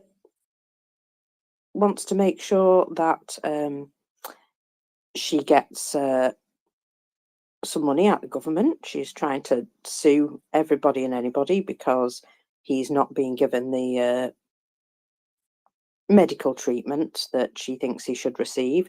In fact, well, unfortunately, he walked into a war zone where they've taken over all the hospitals and pretty much used up all the medical facilities equipment, stolen a lot of it. And when they've taken him to the hospital, they don't have the equipment or the expertise anymore because they've run out those experts, or maybe filtered them off to a camp somewhere. So nobody's able to operate on him. And I can tell you now from experience, a head injury, it's really important that you get that looked at, usually quite quickly. And a brain injury, which I'm going to assume he probably has. yeah, those things don't just fix themselves. You've generally got to spend a long time recovering from those. And Chris, I had a little joke last night that the ladies in, I think it's Moscow and St. Petersburg, when their sons went off to war or their husbands went off to war, they were given 2 big bags of vegetables, one of potatoes and one of carrots, and how great that is. And, well, it just seems silly to me that's a thing that the government in Russia thought to do. But anyway, I digress. Well, I was going to no, it's karma upon karma, isn't it, Mockers? You know, and you know, this was actually, you know, by the way, I heard you joke. I got it straight away. So thank you for that. I think that was early hours of this morning or something, was it, or mid morning? But yeah, I think it was the other thing. You know, I'm obviously I'm just like, you know, collecting little bits of things to go back to my friend in Kiev to talk to her today, and that, you know, and you know, Putin and the Russians have made, you know, so many big mistakes, and you know, one of them is, you know, that they've exposed their, like you said, right? They were putting out this image of what it was like to be Russian, weren't they? Exactly how you said, right? Oh, you know, we float around the world on mega yachts. You know, we have sort of beautiful women, you know, taking pictures and that and stuff like that. Yeah, you know, we live in all the big houses in London and all of that, you know, and yeah, I mean, it all seemed like extremely impressive, didn't it? You know, for a while, but now it's come apart a bit, hasn't it? The cracks have opened, and you know, we have to look for the silver linings in this cloud, and certainly one of the silver linings is that you know, the emperor has no clothes, isn't it? You know, and then on the other hand, and you know, I know this is sort of a small point, if you like, right? But you know, on the other hand, you know, we've seen what shall we call it? The beauty of the Ukrainian people and the strength of the Ukrainian people, and so as that, you know, Dudayev thing goes, when the Ukrainian sun rises, Russia will fall and fall hard. You just reminded me of a photograph that somebody sent me this morning. Obviously, I'm a cat person. I don't think any of you would have noticed, but yeah. Alexander Kamshin or Kamishin, or well, let's try that. From the Ukrzheliznytsia, the CEO of the train company, for anybody who needs to know. He posted a photograph 3 hours ago of a soldier asleep on the train with a cat sat in his lap. And it says here, Russian soldiers bring back home washers, kettles and toilets. Ukrainian soldiers bring back life. And it, you know, it sort of speaks volumes to me that out of all the things to be bringing on the train with you, a cat, it astounds me actually that the cats in Ukraine don't, like, you know, freak out on trains and things like that. They're all very chill. Well, I think you're exactly right, Mockers, and that's another thing. You know, I mean, if you are animal lovers as we are, you know, when you see what the Ukrainians are doing with their animals and that, it just, well, really touches your heart, doesn't it? You know, it's just absolutely incredible. You know, obviously it makes you extremely sad for, you know, those animals that are suffering and that. But honestly, you know, they would, they'd look after a fly, wouldn't they? You know, I mean, they're just amazing. Yeah. Yeah, you're very, very true. That I see humanity in the way they treat the vulnerable, especially when it comes to animals. And I honestly think that is a sign of a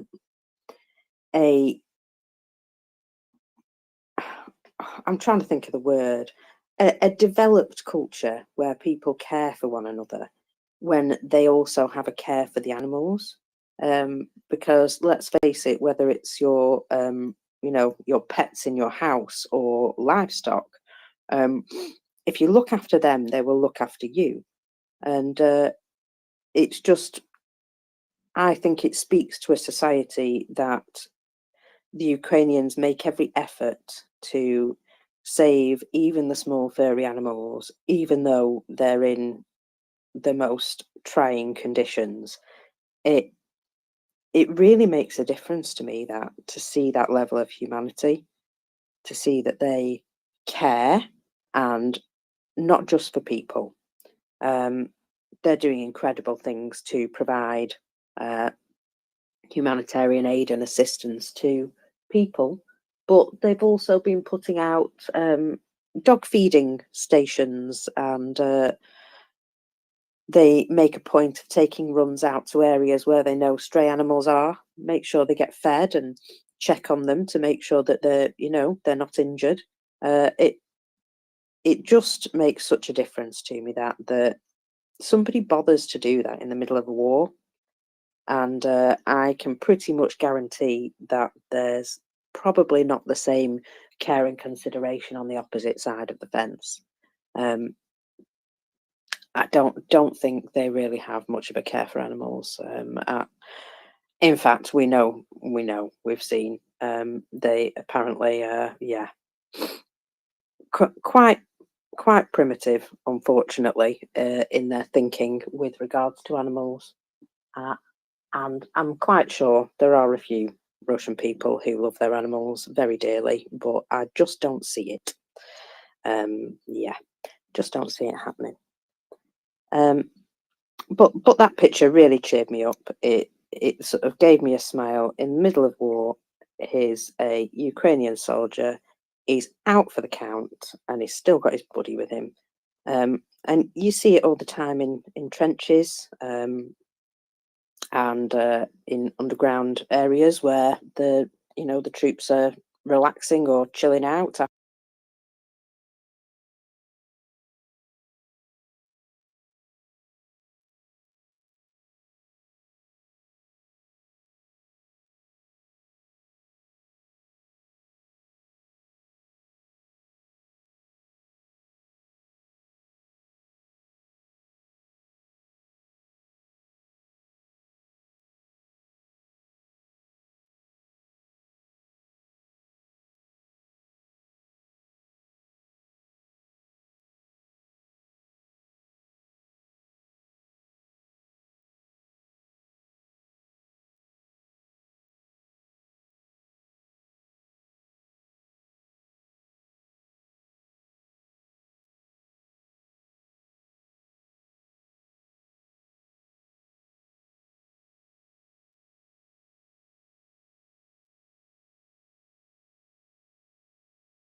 But yeah, and yet when you see pictures of the POWs that they're taking,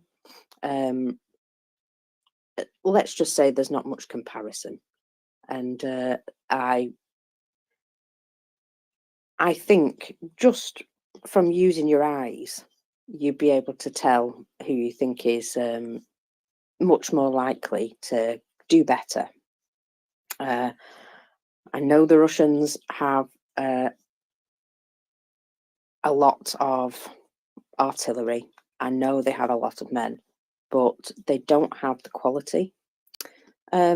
Quantity can be a quality of its own, and that's what we're seeing at the moment with a couple of areas where they're just pushing masses into spaces and seeing what happens. It's a bit like the propaganda, isn't it? They just keep throwing stuff forward to see what happens. And yeah, it's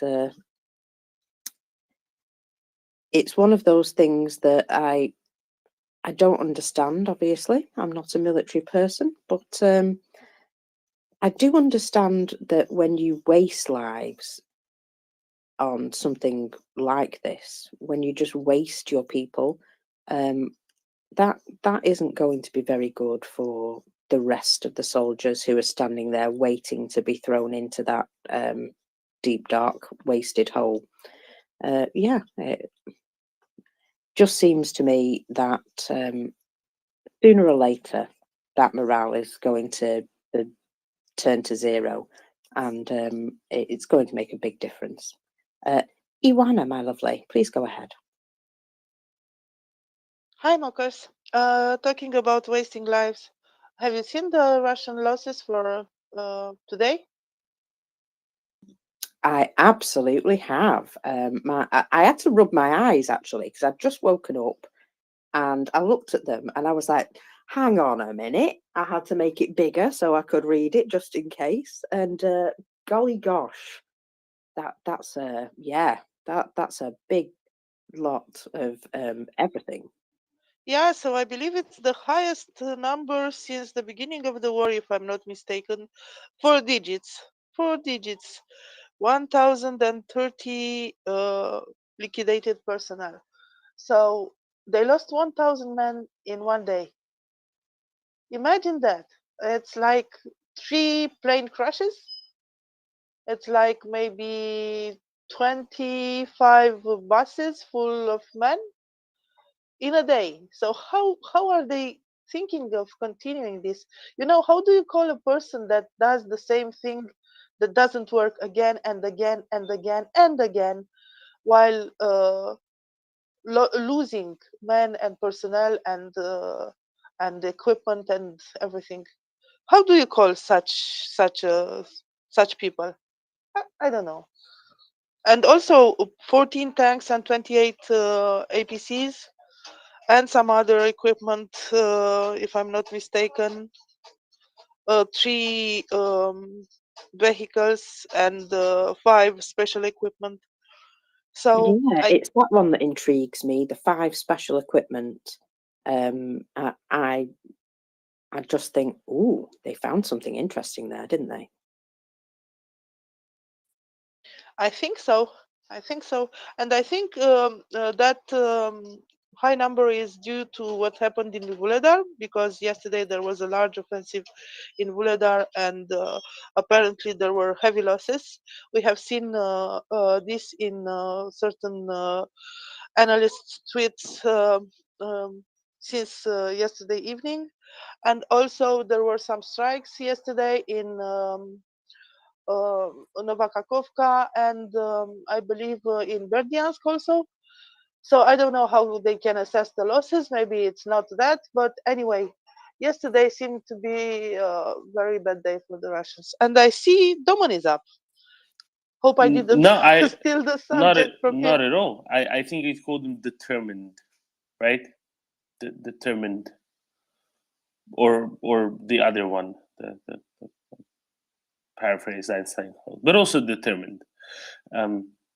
Have you ever seen 4 digits? No, I think first it's time. the first time. I think 980 was the closest, if I recall. Yeah, I remember that also. Yes, 990 and 950, and now 1030. What is it? It's brigade size, or I don't Frankly, know. I keep thinking that's not a good way to look at it, because it really depends on how it's distributed, right? If it were 1,000 in one place, that's one thing. But if it's 5 here, 10 there, 16 from another battalion, whatever, I it's the best way to look at it. But yes, and what it doesn't account for is the number of injured, the number of wounded, especially those that are wounded and wounded to the point where they're not going to be returning, right? So somebody who might get some shrapnel in their leg and be go to the hospital, be patched up, and 6 weeks later he's back is very different than someone who's not going to be back, who might survive but won't be back. So without that distribution, it's really difficult to tell, but especially in the context of their medical treatment not being necessarily forthcoming, and that limits things addition. Anyway, but yes, the short answer is yes. I could have just said yes, Ioana. I could have just said yes. Well, we know that we don't like to just give short answers here, do we? Let's face it, we've got a lot of time to talk, so we like to give proper and full answers. Shaggy fella, good morning. Good morning, Mockers. Can you hear me okay? Certainly Brilliant. can. Right, so today was the first day of such a big number as we were talking about. Previously, we've been taking out bites out of the Russian military, and today was the first time we went over 1 megabyte, because there's 1,024 bytes in a megabyte, and we're over 1,024. So the Ukrainian armed forces took more than a megabyte out of the Russian armed forces, and that's my first joke of the day.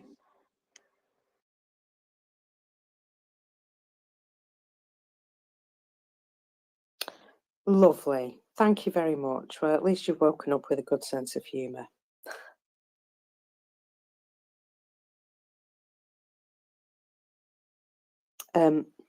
I was just commenting a little bit earlier that Vuhledar, I've only actually seen a couple of photographs from Vuhledar so far, but it would appear that whatever push forward the Russians made there, right now it only appears to remain as a dark spot on the ground. I am very much looking forward to some more information and perhaps more videos and pictures. I think we also well, I don't know. I enjoyed it, but I am a bit of a sadist, I think. So maybe. But the video of a tank coming a cropper in what appeared to be maybe a minefield, but prior to that, there is somebody running from the tank, and I don't know if they're having a hot flush or maybe it's just a new coat he's wearing, but he appears to be on fire. Probably not a great place to be. Maybe he should have stayed home and not gone to Ukraine, eh? What do you think, Doman?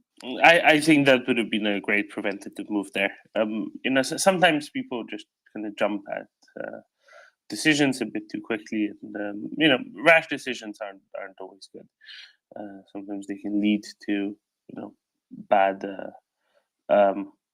consequences. Like running through a field with your entire self on fire. Like that, yes. That's definitely a consequence. Sorry, I missed what you said last. Oh no, I'm in agreement with you. Do you know what makes me kind of sad on that list there, Mockers? There's not very many trucks and fuel. Correct. Only 3 trucks. I don't like that, because, I mean, come on, get rid of some more trucks. Destroy those logistics lines. destroying those logistics lines matters. It really, really does matter. It really makes a difference. It can make sure that future Russian attacks just aren't going to be able to be there, and that's really meaningful. So don't forget about that. Nevertheless, I mean it's very, very well done. The special equipment you're asking about, thinking about, that usually encompasses things like radars, especially radars that aren't attached to an air defense system, I think. So, for example, counter battery radars will be a part of that. Also, engineering equipment, bridging equipment, stuff like that, I think will all fall under that. So that's kind of where that what that's describing, and of course that's good, right? That's a really positive thing. Those things have a very large multiplicative effect, or at least have the potential to have them if they're employed correctly. Probably more so than just about anything else. So it's a good it's a good, possibly very meaningful, possibly a little bit less meaningful, but possibly very meaningful to have gotten rid of those. Right, you get rid of one counter battery radar, and suddenly for a whole section of the front, your artillery is going to be a lot more safe because they won't know where to lay down the counter battery fire again. Yeah, exactly. Every time you see something like that taken out, you know that whatever that special equipment was, it's in finite supply. And so, they're not just going to be able to click their fingers and roll in another one. It's called special for a reason. Precisely. Shaggy? Yeah. I spent yesterday listening to the Thomas Steiner recording because I was busy raising funds on the Sunday, listening to Beowulf being recited. So it's quite interesting to hear his 100,000 Russian troop call being changed to 300,000. He's now waiting for to kind of get some movement or some thought process of the Russians pulling out, maybe at 300,000 now. The other thing was his request for cluster munitions, which brings me to my question. Actually, do we know if Estonia has made any movement on the possibility of sending any cluster munitions, or any other countries kind of joining them in thinking about it yet? I found that the other day. I've not seen any movement on that. Now, I might have not been paying attention to anything in the last 20, let's call it 20 hours. I might be a little bit off on it, but I've not heard any specific developments on that. If I recall correctly, the ones from Estonia were 155 munitions, but they were manufactured by Rheinmetall. Goodness knows when, but they were manufactured by Rheinmetall. And while they have thousands of these munitions in stock in Estonia, and Ukrainians have requested them from Estonia, they would need to have a German re-export license. And the problem now is, in 2008, there's this convention on cluster munitions signed. About half the countries in the world have joined the convention, half the countries haven't joined the convention.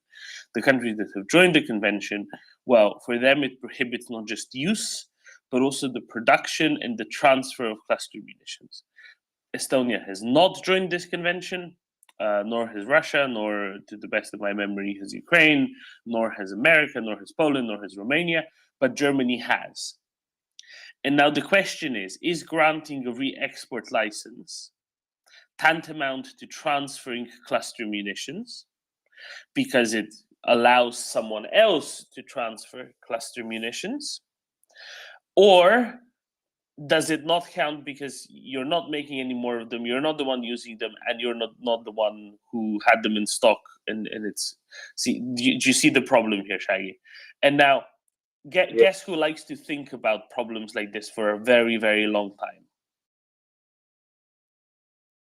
Well, I do. Thomas probably does. You're probably in the ballpark, and in fact, there's probably quite a few of us. Oh, yes, but like who might need to sign off the re-export license? Who likes thinking about things for a very long time before making a decision? Oh, you mean the person who likes to do a little bit of Schultzing? I think that'd be Mr. Schultz. Yes, that's whom I was getting at.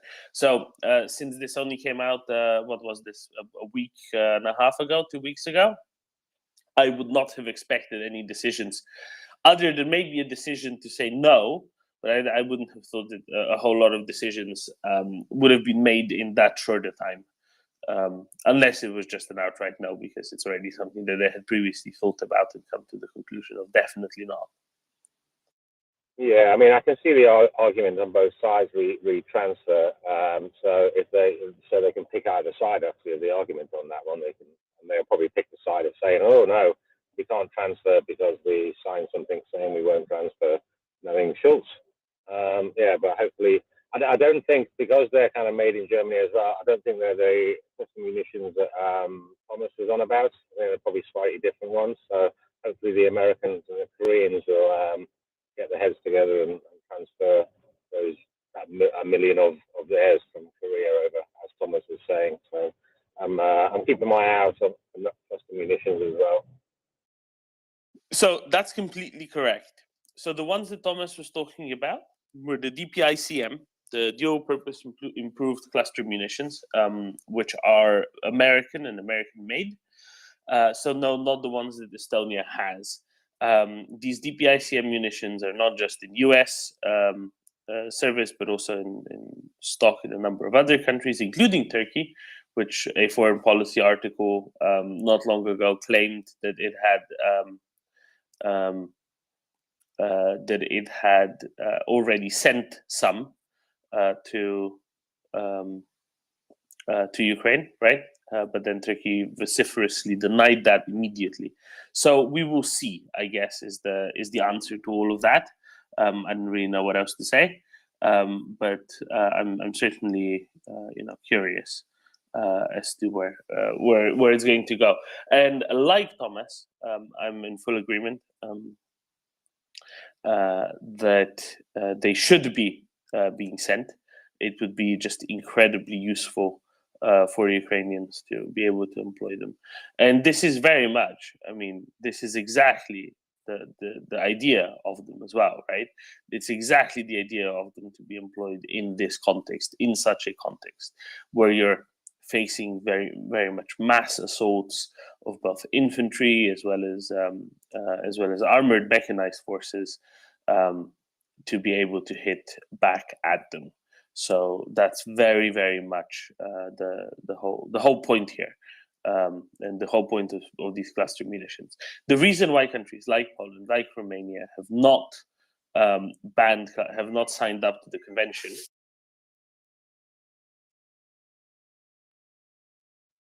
and have not banned cluster munitions is because they are so useful in a context like this, when you're facing mass attacks of waves of Russians coming in, either dismounted or mounted.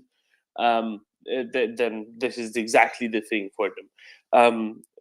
I quite like Thomas's mathematics. Let me just touch on this. I'm sure that Chris will want to speak more, but I really like his mathematical approach, saying, look, if you have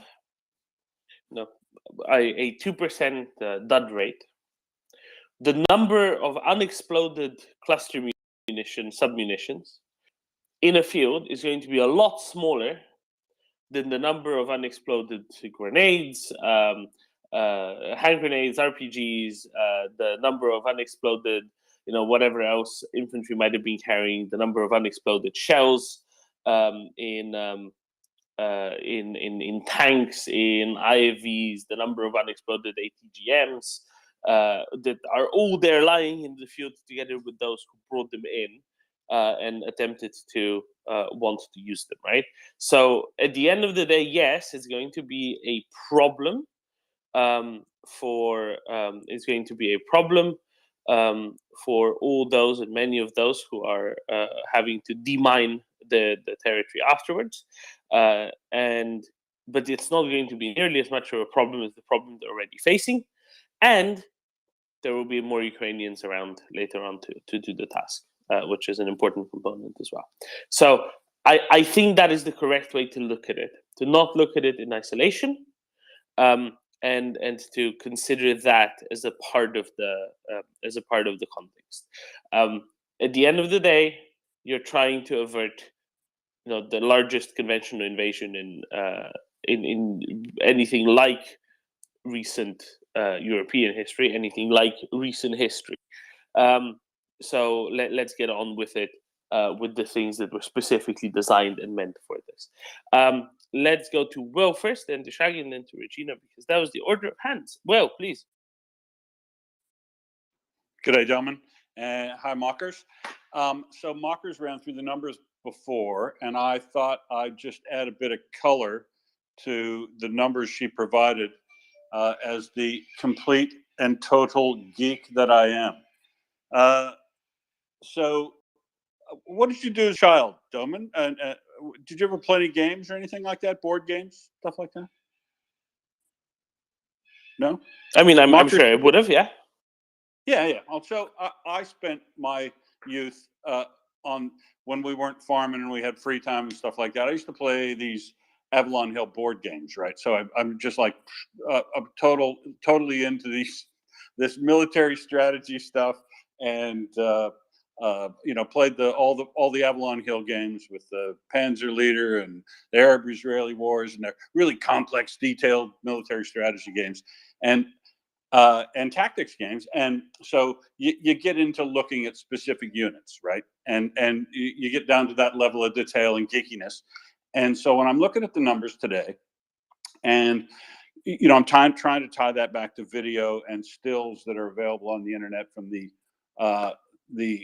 OSINT people, and some trends come up that are interesting to paint the color around the armored vehicles that were lost today.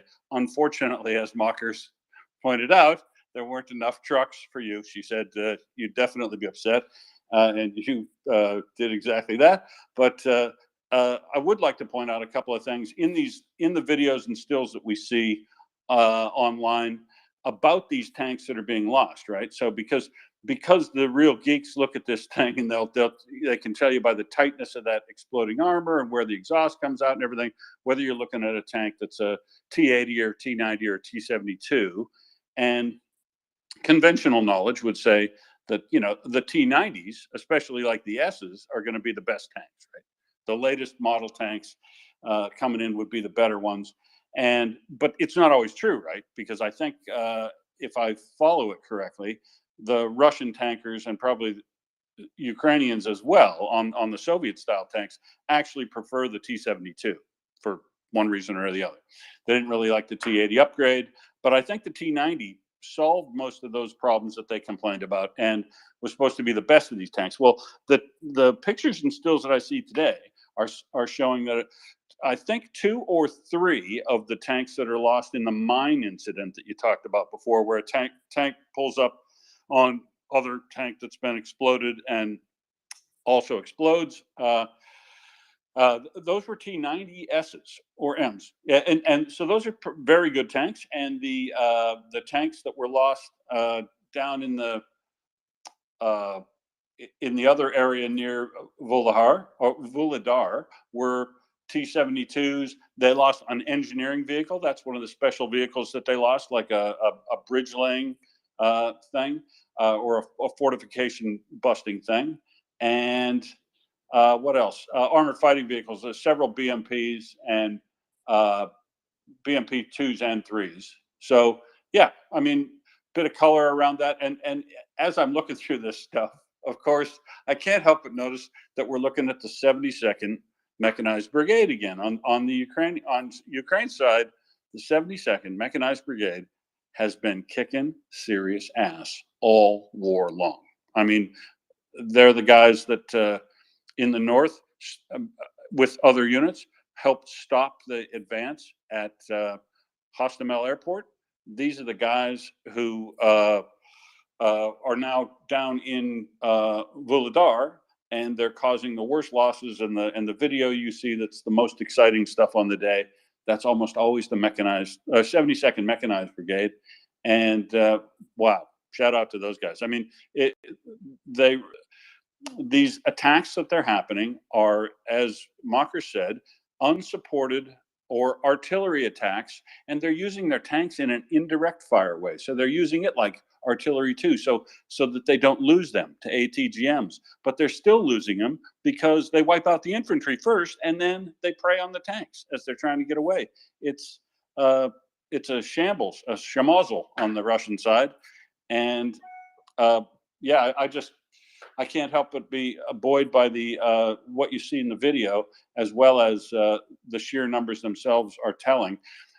Correct me if I'm wrong. I do believe we actually passed 1,000 people in a day before, but today's number is actually the highest number. I think we passed 1,000 just kind of as an anomalous blip back in. Was it 1,010 in December at some point? Yeah, that's the one. Yeah, but yeah, all those Soledar advances, you know, I think they're probably averaging 700 or 800 a day back then when they were trying to take Soledar, and now they're peaked up over this one because they're doing another one of these probing attacks. So they've switched from doing these man wave attacks things, but they're still back to probing like they have been up around Kremina, and but they're probes that don't look like they can go anywhere, even if they succeeded, because they're not setting them up correctly with screening infantry supported by armored fighting vehicles and tanks, putting themselves at danger at the same time, and wiping out the infantry on the defending side, and using your artillery then, you know, to walk away from you so that you get retreating troops.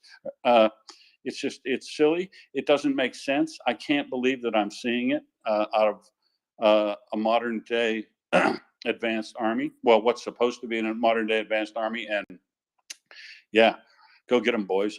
I'm more buoyed by what I see today than I have been in a week or 2 weeks. Thank you, Will. T90Ss, interesting. I wonder how many of those they nicked off of the line that were supposed to go to India, as in how many they actually have left at this point. They must not have had that many in on that line. Anyway, very interesting, and thank you very much, Will, for the color. I enjoyed it greatly, and actually, you know, it got me a little bit more up to speed on this. Shaggy, go ahead.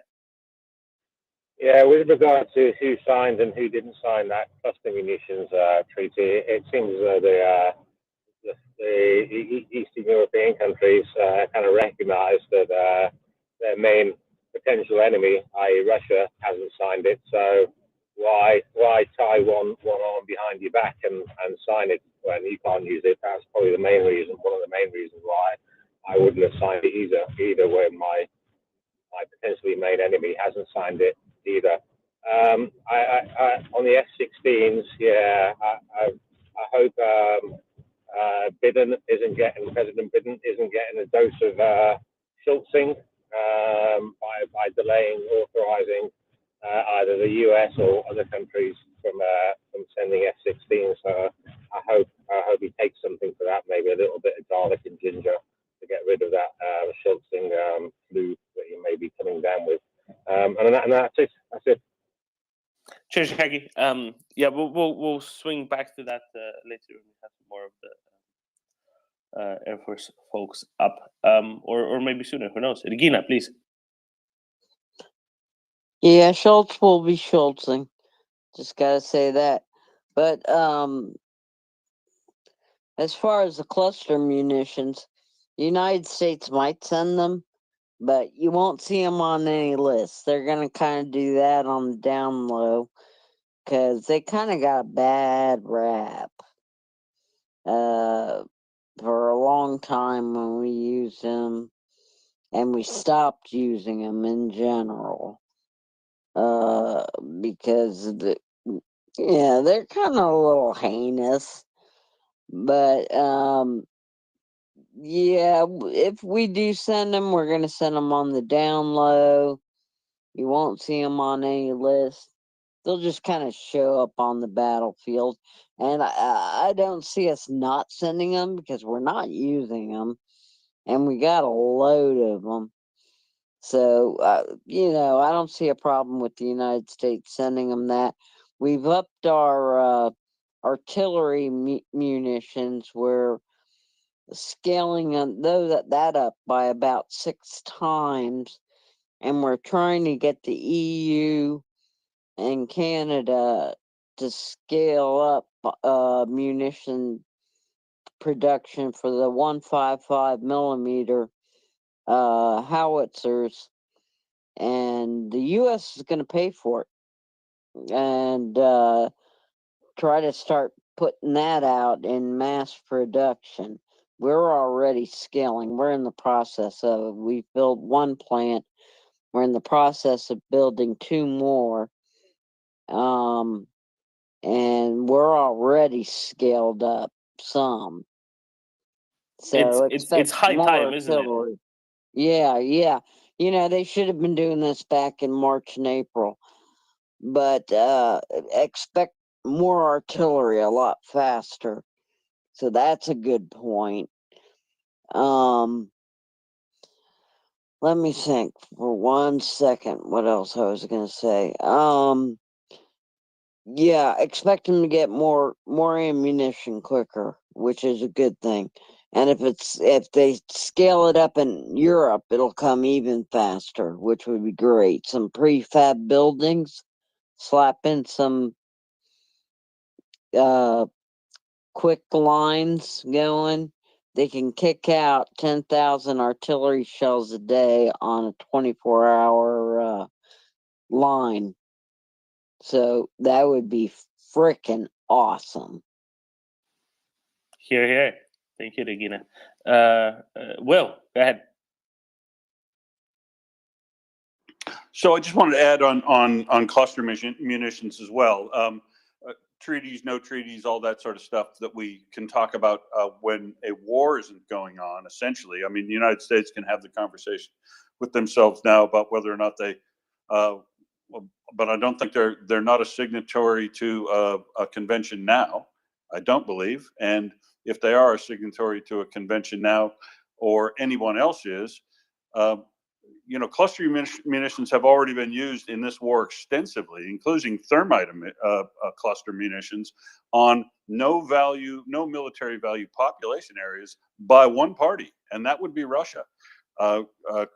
You've seen all the leftover shell rocket casings and material in huge piles in photographs from Kharkiv before, and search on the internet and look at the nighttime thermite coming down in Kherson, right? They've been using see, the problem with cluster munitions is using them on civilians. It isn't using them on mass troops that are going to come up and you're going to have to kill almost as many of your troops as their troops to stop them, right? What we're trying to do is minimize losses militarily to the party that is on the right, if you will.